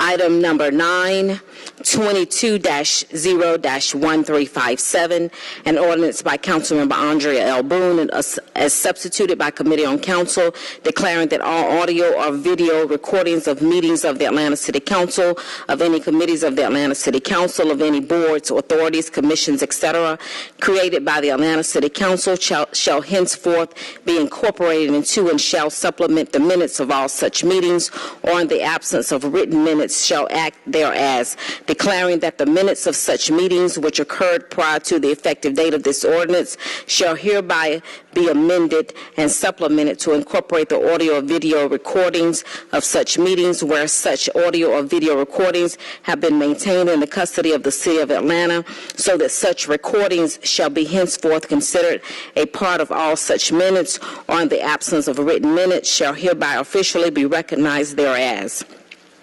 Declaring that all affidavits which state that the reasons for any executive sessions occurring during meetings of the Atlanta City Council or any committees of the Atlanta City Council or any boards, authorities, commissions, etc., created by the Atlanta City Council shall henceforth be expressly incorporated into and shall supplement the minutes of all such meetings, declaring that the minutes of such meetings which occurred prior to the effective date of this ordinance shall be hereby amended and supplemented to expressly incorporate such affidavits so as to resolve any ambiguity and thus clarify that those affidavits shall be henceforth considered a part of all such minutes and for other purposes.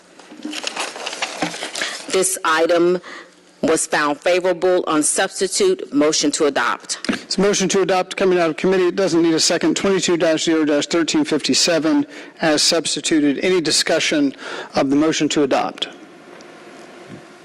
Hearing none, we'll move to a vote. Madam Deputy Clerk, please open the vote on the motion to adopt 22-0-1357 as substituted.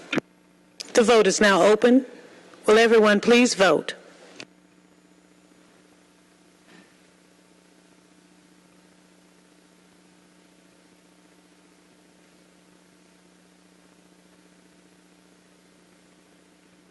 Will everyone please vote?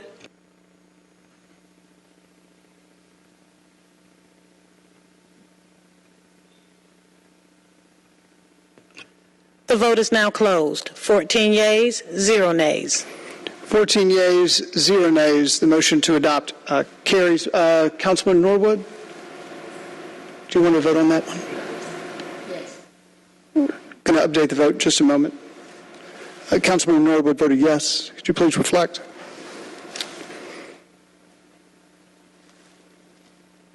Duly noted. 15 yeas, 0 nays. 15 yeas, 0 nays. The motion to adopt carries. Please proceed.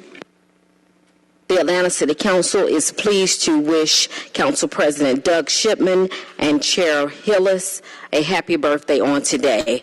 Council President, this concludes my report.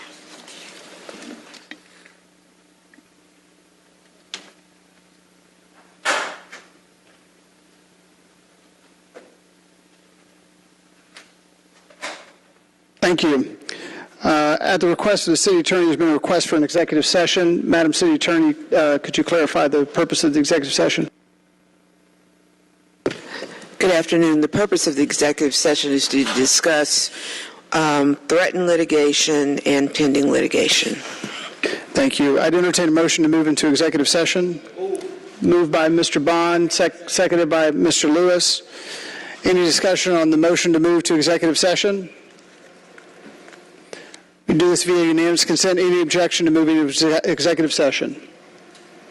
Madam Deputy Clerk, please sound the count on the motion to move to executive session. Unanimous consent. Unanimous consent is 15 yeas, 0 nays. 15 yeas, 0 nays. We'll now move to committee room 2, just adjacent to chambers for the executive session. Thank you all.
All right.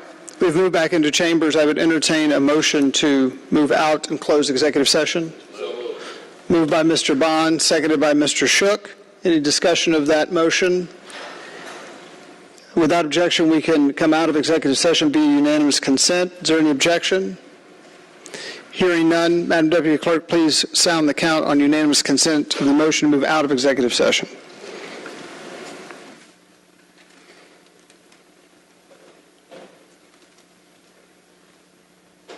Unanimous consent of members present, 11 yeas, 0 nays. 11 yeas, 0 nays. We move out of executive session. We'll move back into the regular meeting. Next on the agenda are papers and items for immediate consideration. We have one. Mr. Bond.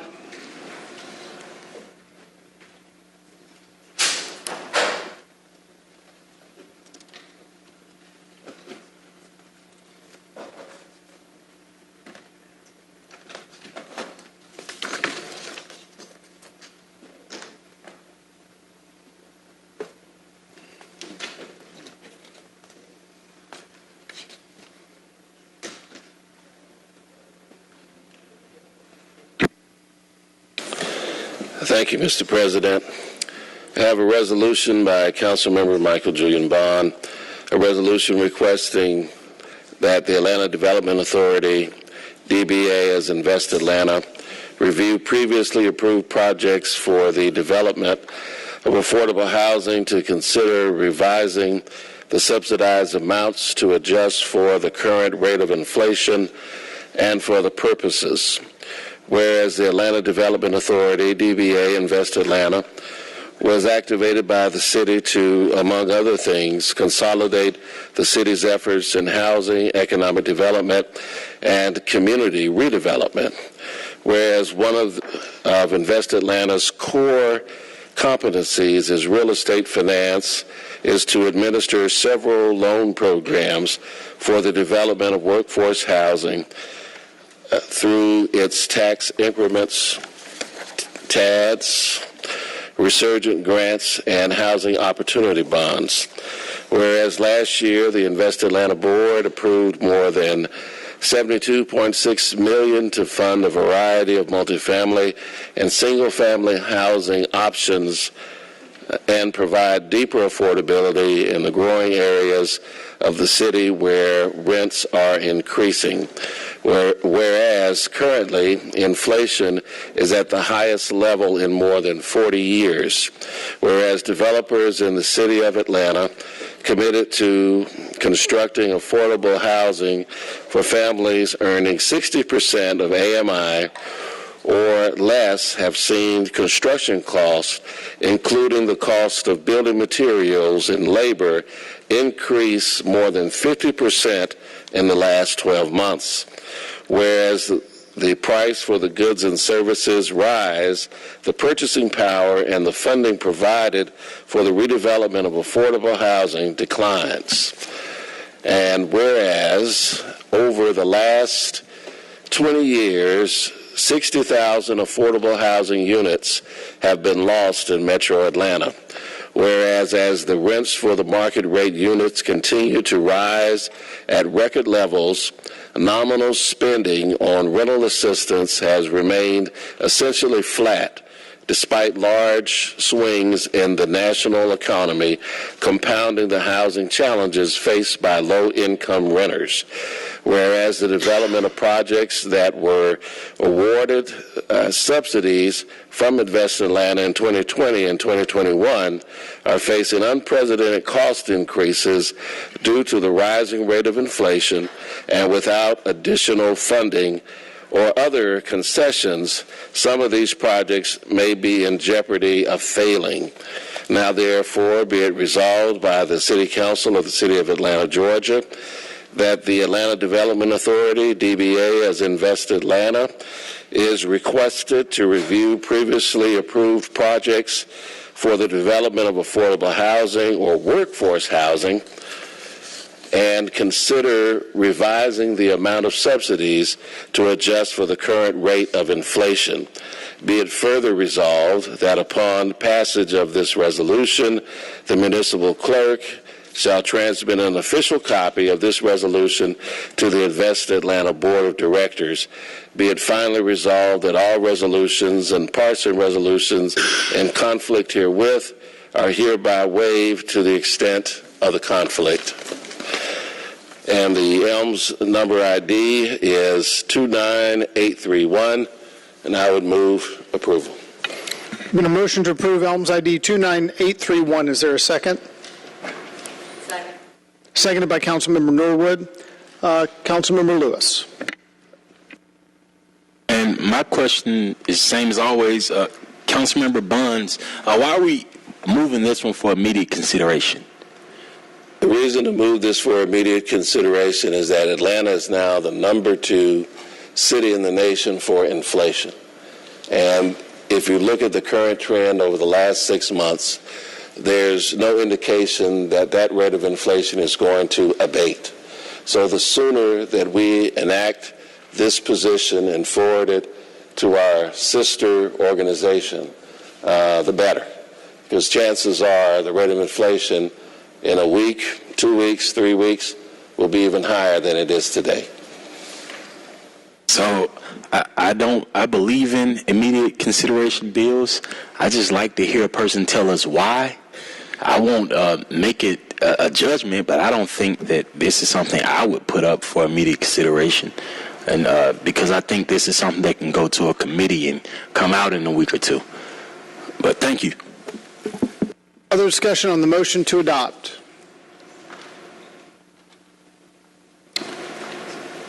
Mr. Shook. I'd be more comfortable if this received proper scrutiny. Substitute motion to refer. Sorry, could you restate your motion to refer? Yes. Is there a second to the motion to refer? Seconded by Mr. Wan. So we'll now move to discussion of the motion to refer this item. Mr. Bond? Yeah, I would speak against the motion to refer. I've just stated the obvious. The reason why we need to act on this today, it is as plain as the resolution is written. There's no needed analysis or consideration to know. It has been designated by experts across the country that Atlanta is second in the rate of inflation only to the city of Phoenix, Arizona, which has seen more than a 45% increase in inflation across the board. And so every moment that we delay officially sending this resolution over to our counterparts at Invest Atlanta, and they don't act, is a delay in the building of affordable housing for all of our residents.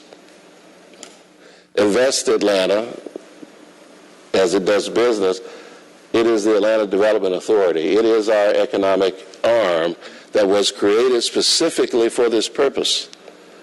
And so if it is not engaging in this purpose, we need to be clear that we want them to look to try to preserve as many of these affordable housing deals as possible. Just as some folks feel that nothing will happen in 2 weeks, with the rate of inflation, I would push back on that. I think that we need to act with as Dr. King would say, the urgency of now. We had people out here today talking about affordable housing. They lined up, they took 2 hours to bend our ear about it. People need a place to live. Investors, people, contractors have gone to Invest Atlanta.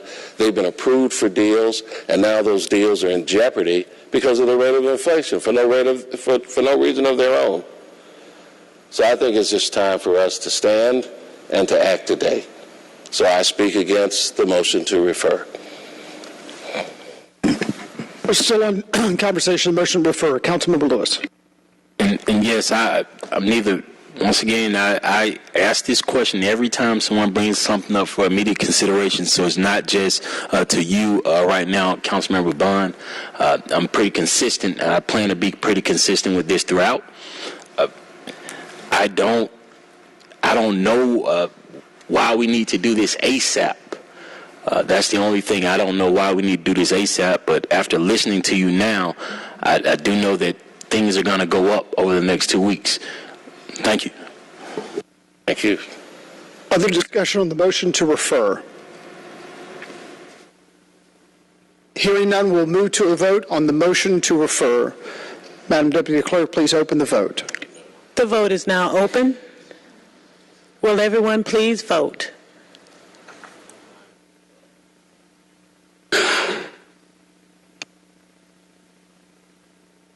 Mr. Hillis' system is down. He's a nay, correct, Mr. Hillis?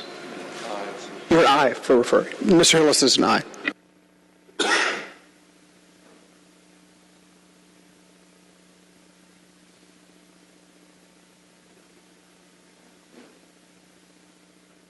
The vote is closed.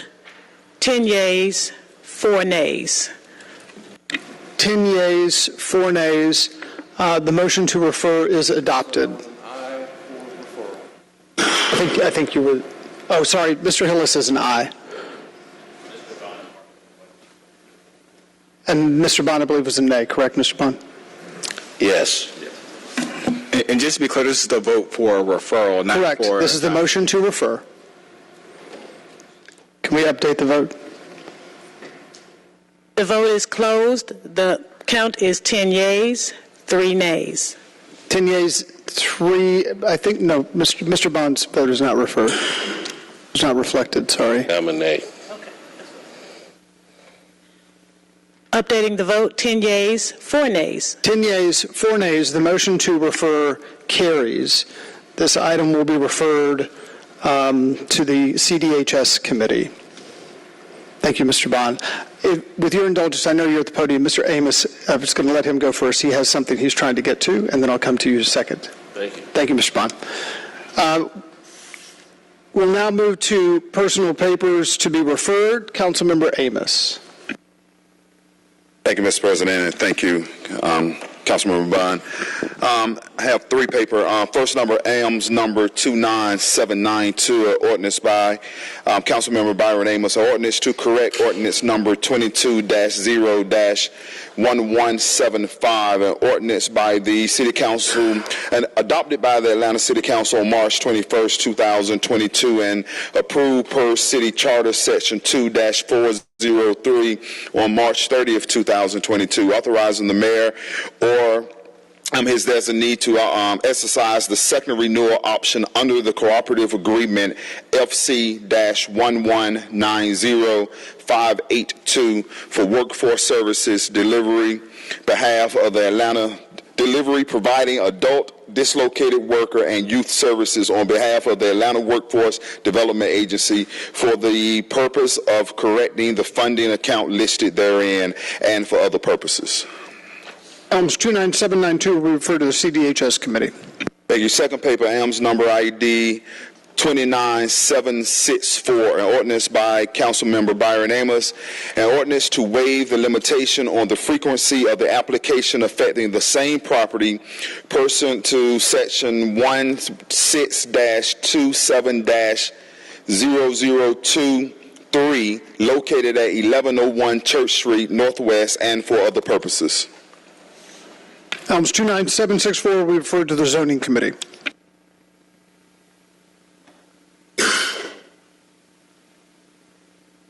Another one, AMS number 29795, a ordinance by Councilmember Byron Amos, an ordinance waiving the competitive procurement provisions containing in Section 2-1163, Article 10, Procurement and Real Estate Guide of Ordinance to authorize the mayor or his designee to reinstate expired agreement SP-S-1200233, Public Channel Operations with People TV Incorporated on behalf of the Mayor's Office of Communication for the purpose of reinstating People's TV Incorporated operation of public access television on behalf of the city, to enter into an amendment number 1 of the agreement to modify the terms of the agreement to commence on June 6, 2022 and end on June 5, 2023 with one option to renew for 1 additional year and to add funds to the agreement in an amount not to exceed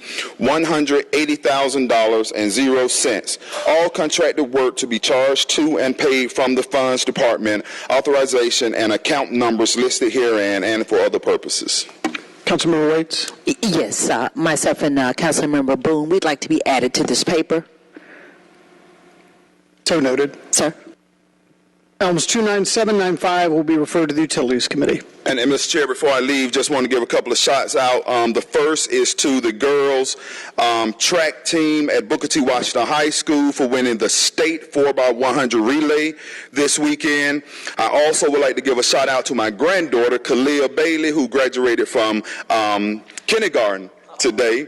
And then, of course, to my son, my only son, from the mighty graduating class of 2022 at Booker T. Washington High School that will be coming out on the 25th of this month. So just want to give that. Thank you. Thank you, Councilmember Amos. Councilmember Bond.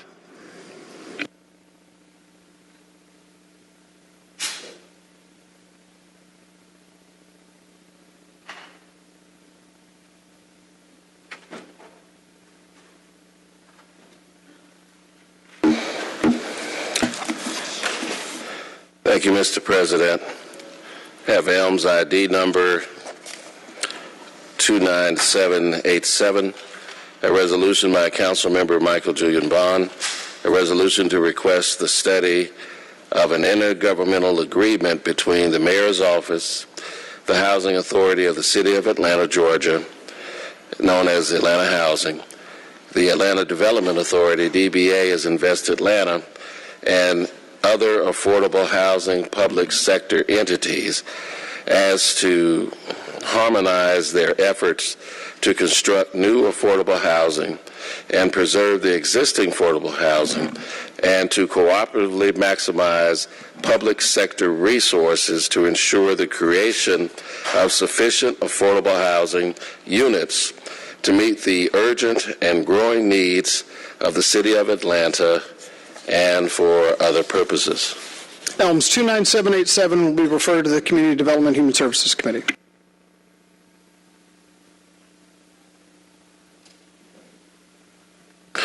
And this is Elms number 29833. It's written as a resolution, but it should be an ordinance. So I want to put that on the record. This should be an ordinance. An ordinance by Councilmember Michael Julian Bond authorizing the payment in the amount not to exceed $73,651.00 for the claim of Chester Bennett for the property damage alleged to have been sustained as a result of the sewage overflow on August 30th, 2020 at 2565 Cascade Road Southwest, and for other purposes. Elms 29833 will be duly referred to the Public Safety Committee and the Utilities Committee. Thank you, Mr. President. Thank you, Mr. Bond. Councilmember Bakhtiari.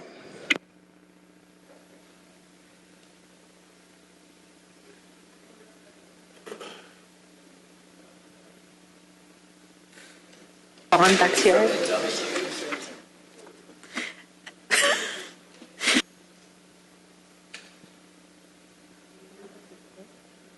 Thank you, Mr. Council President. I have a few papers today.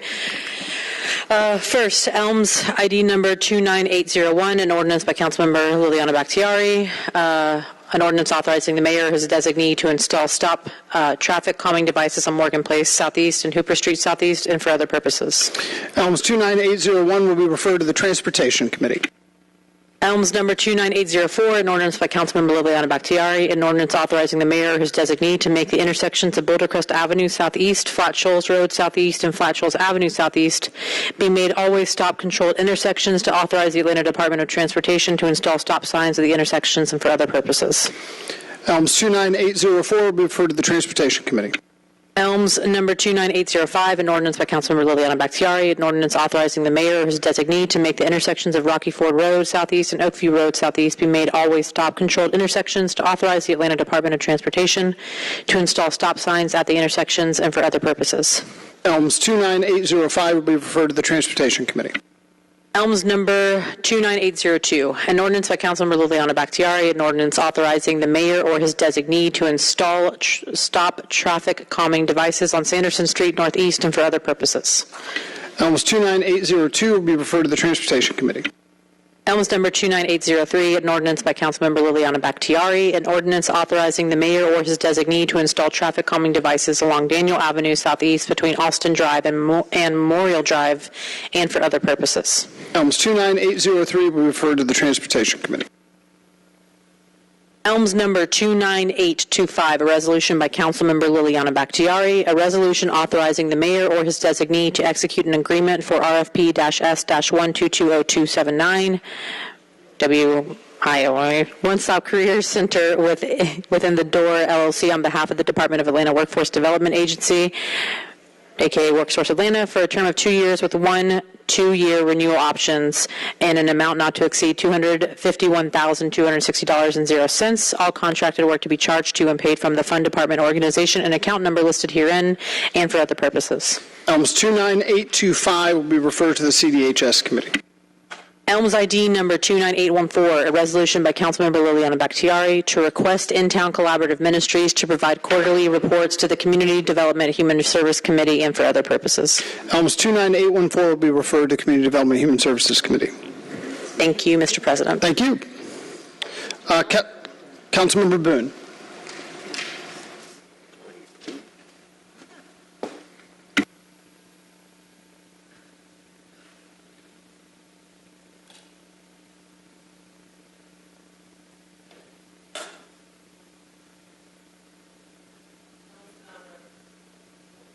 Elms number 29823, a resolution by Councilmember Andrea Boone, a resolution requesting the Commissioner of the Atlanta Department of Transportation, the Commissioner of the Department of Watershed Management, and the Fire Chief of the Atlanta Fire Rescue Department to provide emergency assistance to address replacing fire hydrants, street improvements for the elderly residents living at the Kelso Peyton subdivision to improve the quality of life in the Peyton Forest community and for other purposes. Elms 29823 will be referred to the Transportation Committee. An ordinance by Councilmember Andrea Boone, an ordinance to amend Chapter 110, Parks and Recreation, Article 3, Division of the City of Atlanta Code of Ordinances to include subsection 11078 and 11079 to require water vessels to be used in the event of a heat-related emergency and require training in heat illness prevention and for other lawful purposes. I believe that's Elms 29765. That will be referred to the CDHS Committee. Elms number 29806, 29806, an ordinance by Councilmember Andrea Boone, an ordinance authorizing the mayor or his designee to install traffic calming devices, speed tables on Kenner Drive Southwest, from Bakers Ferry Road Southwest to Fairburn Road Southwest, and for other purposes. Elms 29806 will be referred to the Transportation Committee.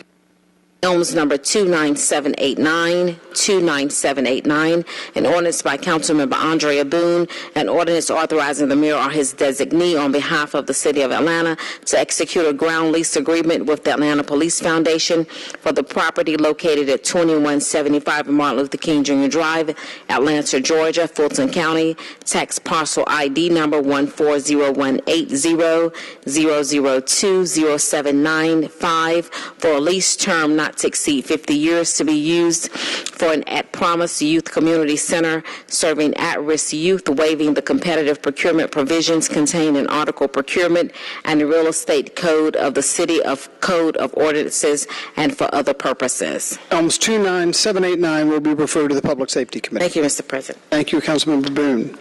Councilmember Dozier.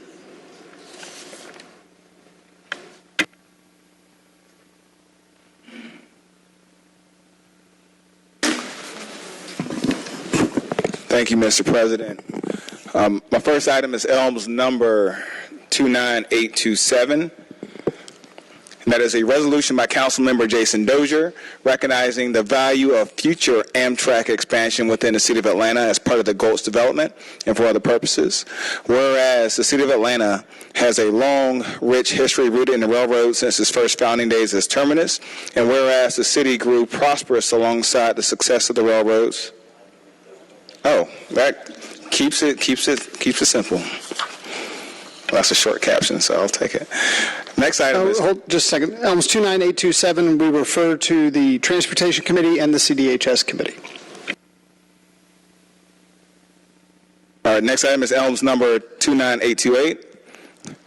An ordinance by Councilmember Jason Dozier authorizing the mayor or his designee to prohibit parking on Mildred Street Southwest from Parsons Street Southwest to Atlanta Student Movement Boulevard Southwest, to waive Section 150-92 of the City of Atlanta Code of Ordinances, to authorize the Atlanta Department of Transportation to install signage at the appropriate locations along the prohibited area, and for other purposes. Elms 29828 will be referred to the Transportation Committee. And my last item is Elms ID 29794, an ordinance by Councilmember Jason Dozier authorizing the Chief Financial Officer to amend the fiscal year 2022 CARES Act fund budget by adding to anticipations and appropriations in the amount of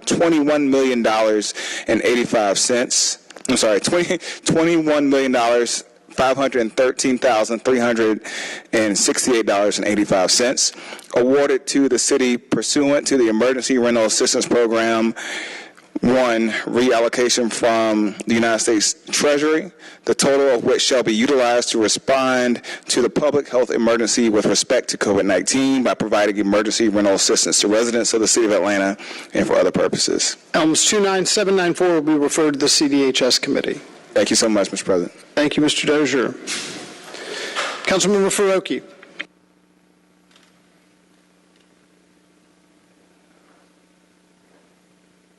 Thank you. Elms number 29829, an ordinance by Councilmember Amir Farokhi, authorizing the transfer of $7,500.00 from the Council District 2 carry forward account to the Council District 2 distribution account to continue serving the Atlanta community for the public good and for other purposes. Elms 29829 will be referred to the Finance Exec Committee. That's all I have. Thank you. Thank you.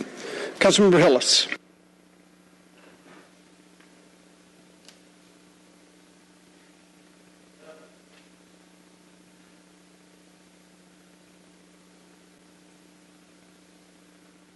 Elms number 29832. A resolution by Councilmember Dustin Hillis authorizing the mayor or his designee to execute renewal number 1 for FC 7098 Inmate Commissary and Trust Fund Services with Keefe Commissary Network LLC on behalf of the Department of Corrections for a term of 1 year, an amount not to exceed $540,000.00. All funds shall be charged to and paid from the accounts listed herein and for other purposes. Elms 29832 will be referred to the Public Safety Committee. Elms 29797, an ordinance by Councilmember Dustin Hillis authorizing the Chief Financial Officer to amend the fiscal year 2022 budget by transferring appropriations from the Department of Enterprise Asset Management General Fund budget and adding appropriations to the Department of Enterprise Assets Management Capital Finance Fund, and an amount not to exceed $727,745.00 for facility improvements, assessments, multiple facility security upgrades, multiple facility HVAC upgrades, cafeteria upgrades and renovations, and newsstand upgrades and renovations, and for other purposes. Elms 29797 will be referred to the Finance Exec Committee. Elms 29821. An ordinance by Councilmember Dustin Hillis to amend Chapter 22, Article 3, Division 6, Section 22-182, and Chapter 98, Article 2, Division 1, Section 98-26 to provide approval for the police chief to exercise the authority provided in state law, OCGA Section 35-1-11, to designate, equip, and train non-sworn law enforcement employees and firefighters and volunteers to assist in traffic control and to direct and regulate the flow of traffic within the City of Atlanta, including on the roadways at Hartsfield-Jackson International Airport and for other purposes. Elms 29821 will be jointly referred to the Public Safety Committee and the Transportation Committee. All right, that completes my papers. Thank you. Thank you so much. Councilmember Lewis.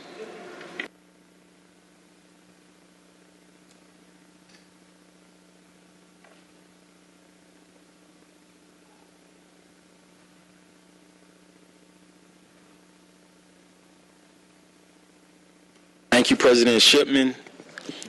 Elms ID 29799, an ordinance by Councilmember Antonio Lewis, an ordinance to authorize the Chief Financial Officer to pay sick leave bonuses in an amount not to exceed $1.25 $1.25 million due to 0 eligible City of Atlanta employees in accordance with the Chapter 114, Article 5, Sections 114, 416 of the City of Atlanta Code of Ordinance and for other purposes.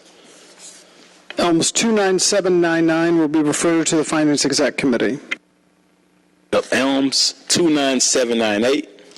A resolution urging the mayor or his designee to authorize a feasibility study to provide recommendations regarding establishing a labor relations division to be housed in the Department of Human Resources, to provide that such labor relations division will be tasked with the routine examination of employee classifications, pay grades, and benefits, work in partnership with the department heads, managers, and supervisors, and union leadership and their membership to recommend and develop policies to support the City of Atlanta's workforce and to address inequities, workplace grievances, and develop a process to routinely evaluate the City of Atlanta's employees' wages and benefits in comparison to Atlanta or similar sizes and for other purposes. Thank you.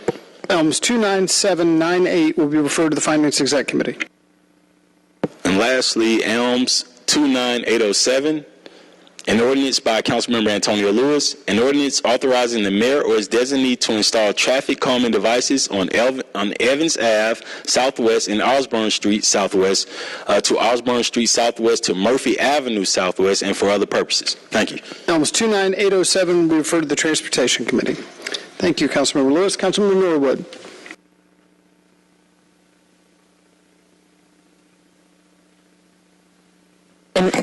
An ordinance by Councilmember Mary Norwood authorizing the Department of Buildings and the Department of Zoning and Development to impose a moratorium on subdivisions of 3 or more adjacent lots within Atlanta City Council's District 8 for a period of not to exceed 180 days and for other purposes. That's Elms 29822. We refer to the Community Development and Human Services Committee.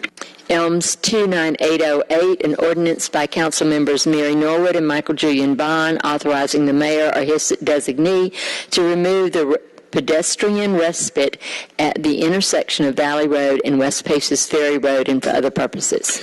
Elms 29808 will be referred to the Transportation Committee. Elms 29812, an ordinance by Council Members Mary Norwood and Michael Julian Bond to authorizing the mayor or his designee to place a stop work order and to withhold a certificate of occupancy for 111 Valley Road Northwest due to city assets being jeopardized by the erosion of the Wolf Creek stream bank and for other purposes. Elms 29812 will be referred to the City Utilities Committee. Elms 29813, an ordinance by Councilmember Mary Norwood authorizing the mayor or his designee to install traffic calming devices on Woodhaven Road northwest from West Paces Ferry Road northwest to Tuxedo Road northwest and for other purposes. Elms 29813 will be referred to the Transportation Committee. Elms 29815, an ordinance by Councilmember Mary Norwood authorizing the mayor or his designee to install traffic calming devices on Putnam Drive Northwest from Blackland Road Northwest to Powers Ferry Road Northwest and for other purposes. Elms 29815 will be referred to the Transportation Committee. Elms 29816, an ordinance by Councilmember Mary Norwood authorizing the mayor or his designee to install traffic calming devices on Blackland Road Northwest from Northside Drive Northwest to Roswell Road Northwest and for other purposes. Elms 29816 will be referred to the Transportation Committee. Elms 29817, an ordinance by Councilmember Mary Norwood authorizing the mayor or his designee to install traffic calming devices on Knollwood Drive Northwest from Tuxedo Road Northwest to Haversham Road Northwest and for other purposes. Elms 29817 will be referred to the Transportation Committee. Elms 29818, an ordinance by Councilmember Mary Norwood authorizing the mayor or his designee to install traffic calming devices on Tuxedo Road Northwest from Woodhaven Road Northwest to Blackland Road Northwest and for other purposes. Elms 29818 will be referred to the Transportation Committee. Elms 29819, an ordinance by Councilmember Mary Norwood authorizing the mayor or his designee to install traffic calming devices on Tuxedo Road northwest from West Paces Ferry Road northwest to Northside Drive northwest and for other purposes. Elms 29819 will be referred to the Transportation Committee. Elms 29820, an ordinance by Councilwoman Mary Norwood authorizing the mayor or his designee to install traffic calming devices on Habersham Road northwest from Roswell Road northwest to West Andrews Drive northwest and for other purposes. Elms 29820 will be referred to the Transportation Committee. Thank you. Thank you. Councilmember Overstreet.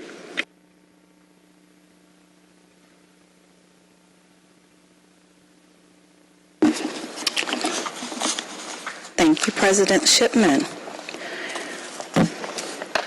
Elms 29830, an ordinance by Councilmember Marcy Collier Overstreet, an ordinance authorizing the donation of an amount not to exceed $5,000.00 from the District 11 Carry Forward account to the Cascade United Methodist Church to support the Smart Lunch Smart Kid initiative with the Black Rose Foundation for Children Incorporated and for other purposes. Elms 29830 will be referred to the Finance Exec Committee. Okay. Elms number 29800, a resolution by Councilmember Marcy Collier Overstreet and Andrea Boone, a resolution to establish an exploratory committee to determine the appropriate manner in which to honor the legacy of former Atlanta City Councilmember Jim Maddox and for other purposes. Councilmember Bond, I believe, wants to be added. Okay, wonderful. Councilmember Bond wants to be added. And Councilmember Juan also just add. And Councilmember Lewis. Councilmember Waits, did you want to speak?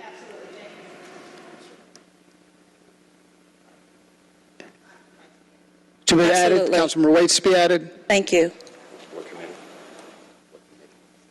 Sorry? What committee? Oh, sorry, yes. Anyone else? Okay. Elms 29800 will be referred to the Community Development Human Services Committee. Okay, and Councilmember Winston also. Oh, Councilmember Winston to be added to that as well. So 29800 will be referred to Community Development Human Services Committee. Please proceed.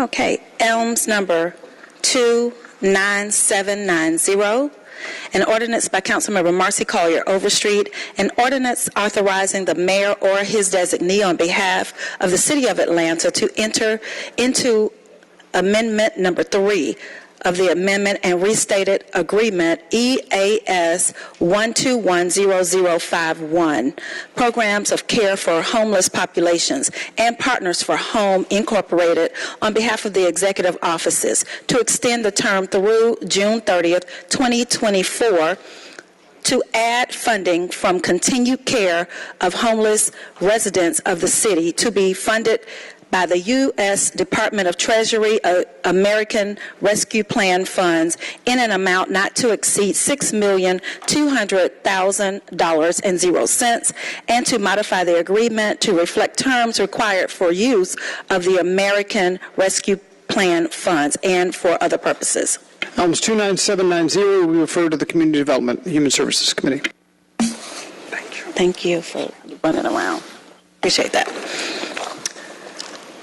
Okay, and we are at Elms number 29791, an ordinance by Councilmember Marcy Collier Overstreet, an ordinance authorizing the mayor or his designee on behalf of the City of Atlanta to enter into Amendment number 3 of the agreement EAS 1200569, COVID-19 Emergency Rental Assistance Program Administration Services Agreement with United Way of Greater Atlanta Incorporated on behalf of the executive offices to extend the term through December 31st, 2022, and to add funding for the continued emergency rental service, the emergency rental assistance to residents of the city to be funded by the U.S. Department of Treasury's federal and state excess emergency rental assistance 1 funds in an amount not to exceed $21 million, and to modify the agreement to reflect terms required for use of the excess emergency rental assistance fund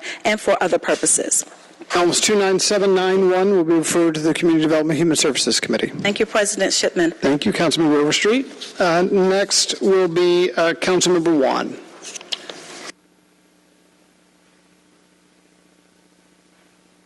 Thank you, Mr. President. First item, Elms 29826, an ordinance by Councilmember Alex Wan authorizing the transfer of $2,000.00 from the Council President expense account to the Council President distribution account to continue serving the Atlanta community for the public good and for other purposes. Elms 29826 will be referred to the Finance Exec Committee. All right, ordinance by, Elms ID 29715, an ordinance to provide for the annexation of property located at 1195 University Drive, Northeast Atlanta, Georgia 30306, into the corporate limits of the city of Atlanta, Georgia, pursuant to the 100% method, to extend the boundaries of the Atlanta Independent School System, to notify the Department of Community Affairs of the state of Georgia of such annexation, and for other purposes. Elms 29715 will be referred to the Finance Exec Committee. Elms ID 29716, an ordinance to zone property located at 1195 University Drive, Northeast Atlanta, Georgia 30306 to the R4 single-family residential zoning district and for other purposes. Elms 29716 will be referred to the Zoning Committee and the ZRB.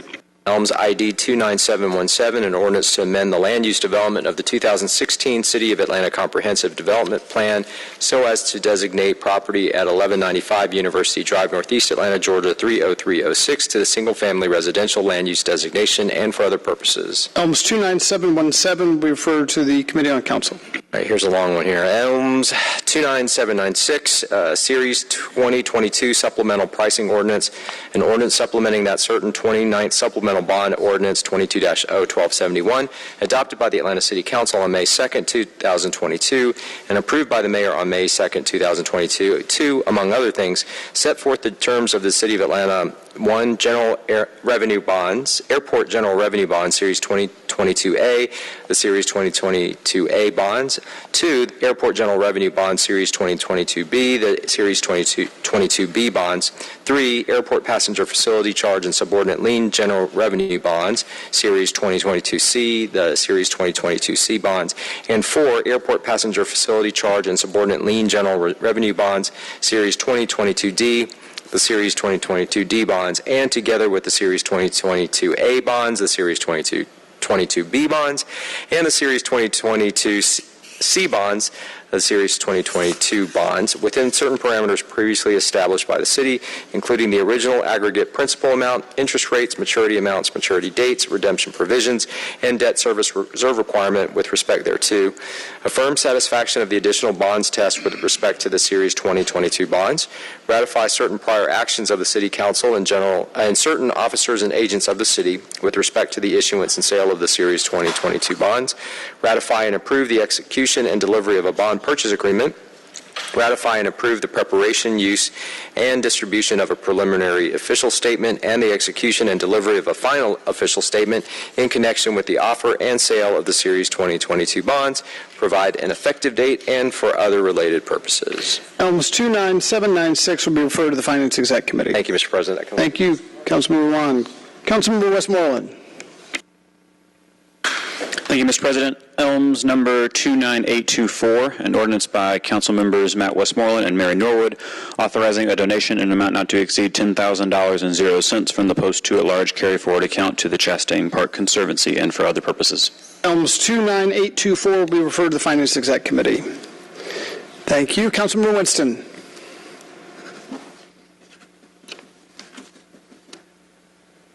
Thank you, Mr. Chair. Elms 29810, an ordinance by Councilmember Jason Winston, an ordinance authorizing the mayor or his designee to make the intersection of Hill Street Southeast and Inglewood Avenue Southeast, Hill Street Southeast and Dalton Street Southeast, Hill Street Southeast and Nolan Street Southeast always stop controlled intersections, to authorize the Atlanta Department of Transportation to install stop signs at the intersections and for other purposes. Elms 29810 will be referred to the Transportation Committee.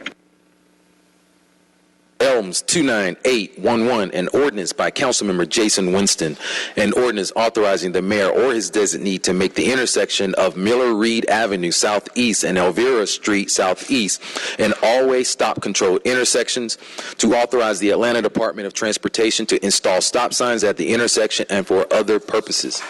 Elms 29811 will be referred to the Transportation Committee. Elms 29809, an ordinance by Councilmember Jason Winston, an ordinance authorizing the mayor or his designee to make the intersection of Georgia Avenue Southeast and Reed Street Southeast an all-way stop control intersection, to authorize the Atlanta Department of Transportation to install stop signs at the intersection and for other purposes. Elms 29809 will be referred to the Transportation Committee. Elms 29793, an ordinance by Councilmember Jason Winston, an ordinance authorizing the mayor or his designee on behalf of the Atlanta Workforce Development Agency, also known as WorkSource Atlanta, to accept a Workforce Innovation and Opportunity Act Dislocated Worker NEGI Program grant in the amount of $834,232.00 from the Technical College System of Georgia Office of Workforce Development, to authorize the Chief Financial Officer to amend the FY 2022 and FY 2023 Job Training Grant Fund budget by adding to the anticipations and appropriations in the amount of $834,232.00 and for other purposes. Elms 29793 will refer to the Community Development Human Services Committee. I want to make one correction. Elms 29717, that was an ordinance by Councilmember Juan. I said that should be referred to the Committee on Council. That actually should be referred to CDHS. Any other papers for introduction? I think we got them all. We will move to general remarks. Any remarks, Councilmember Bond?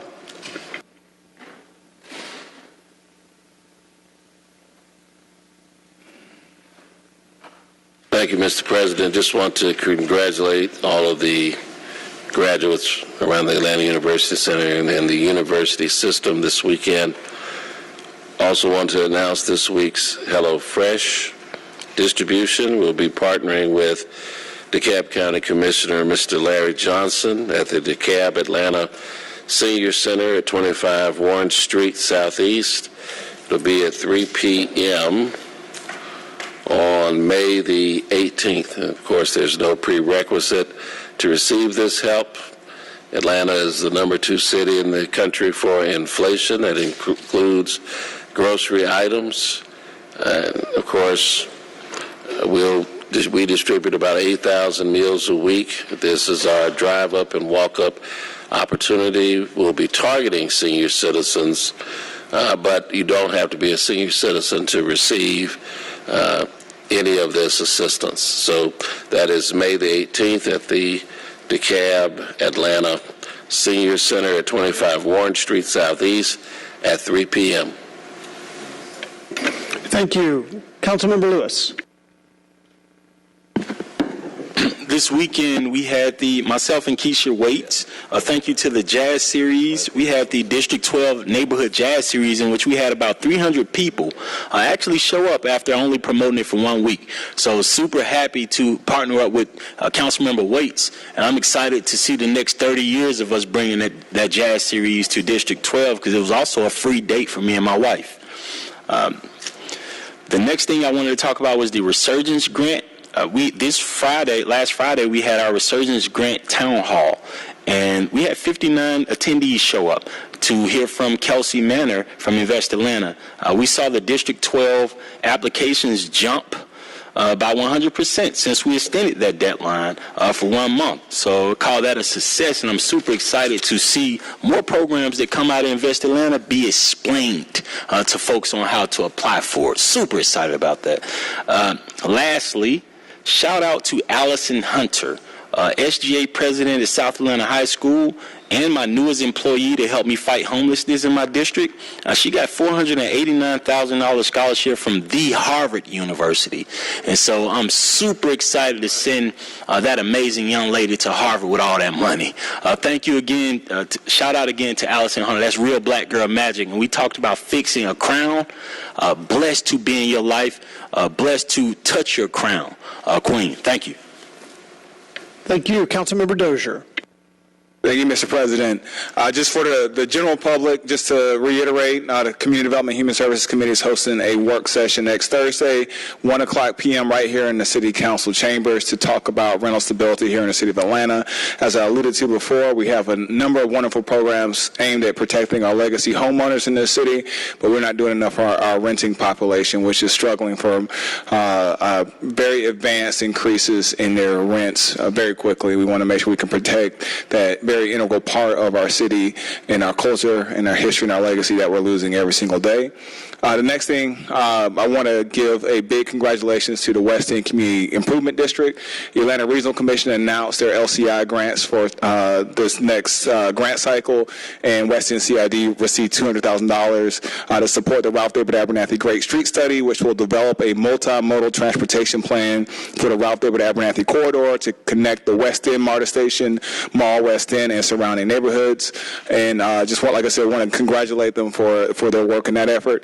And then lastly, I appreciate Councilmember Lewis and Waits giving us a number to try to exceed at this weekend.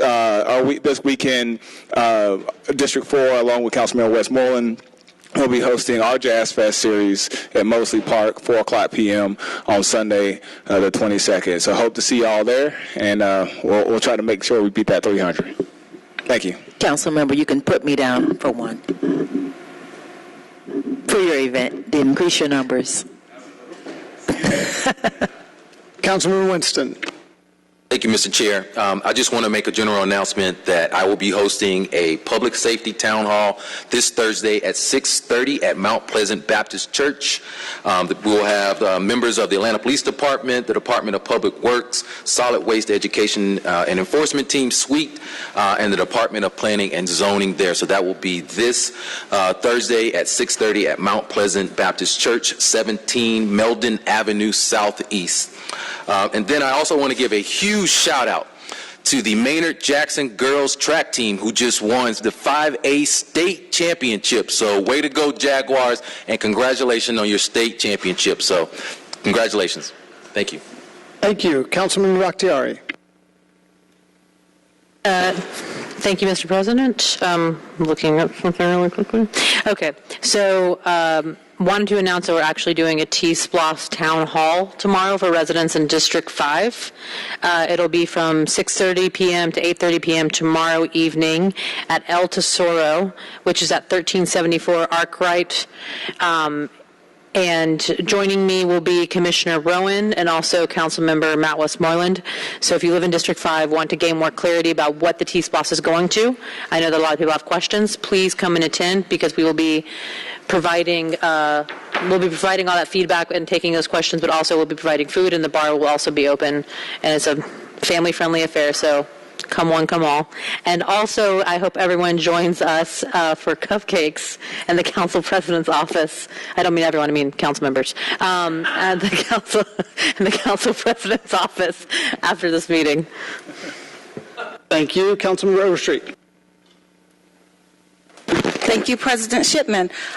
Quick announcement. I will be hosting an evening conversation with Chairman Rob Pitts and myself at our new community center at 3030 Headland, the Mary Group Community Center. It opened last week, and we will be hosting the conversations there on Wednesday evening from 5:30 till 7 at 3030 Headland. That's Chairman Pitts and myself. And again, happy birthday to both our President Shipman and Councilmember Dustin Hillis. Thank you. I'll close with 3 quick remarks. Seeing none others. One, just a reminder to the public that voting continues. Early voting continues through Friday, and then Election Day is Tuesday, May 24th. Please get out in the primary to vote. Number 2, Three of us on council, Councilmember Bakhtiari, Councilmember Hillis, and myself serve on the Atlanta Fulton Water Board. My colleagues were so kind to nominate me and elect me as chair of that board for the year, so I just wanted to state that publicly. That rotates the chair between the Atlanta delegation and the Fulton delegation. It's Atlanta's turn. And finally, a shout out to our colleague, Councilmember Overstreet, who was named one of the 100 most influential women in Georgia engineering. Congratulations on that. That is a very nice honor.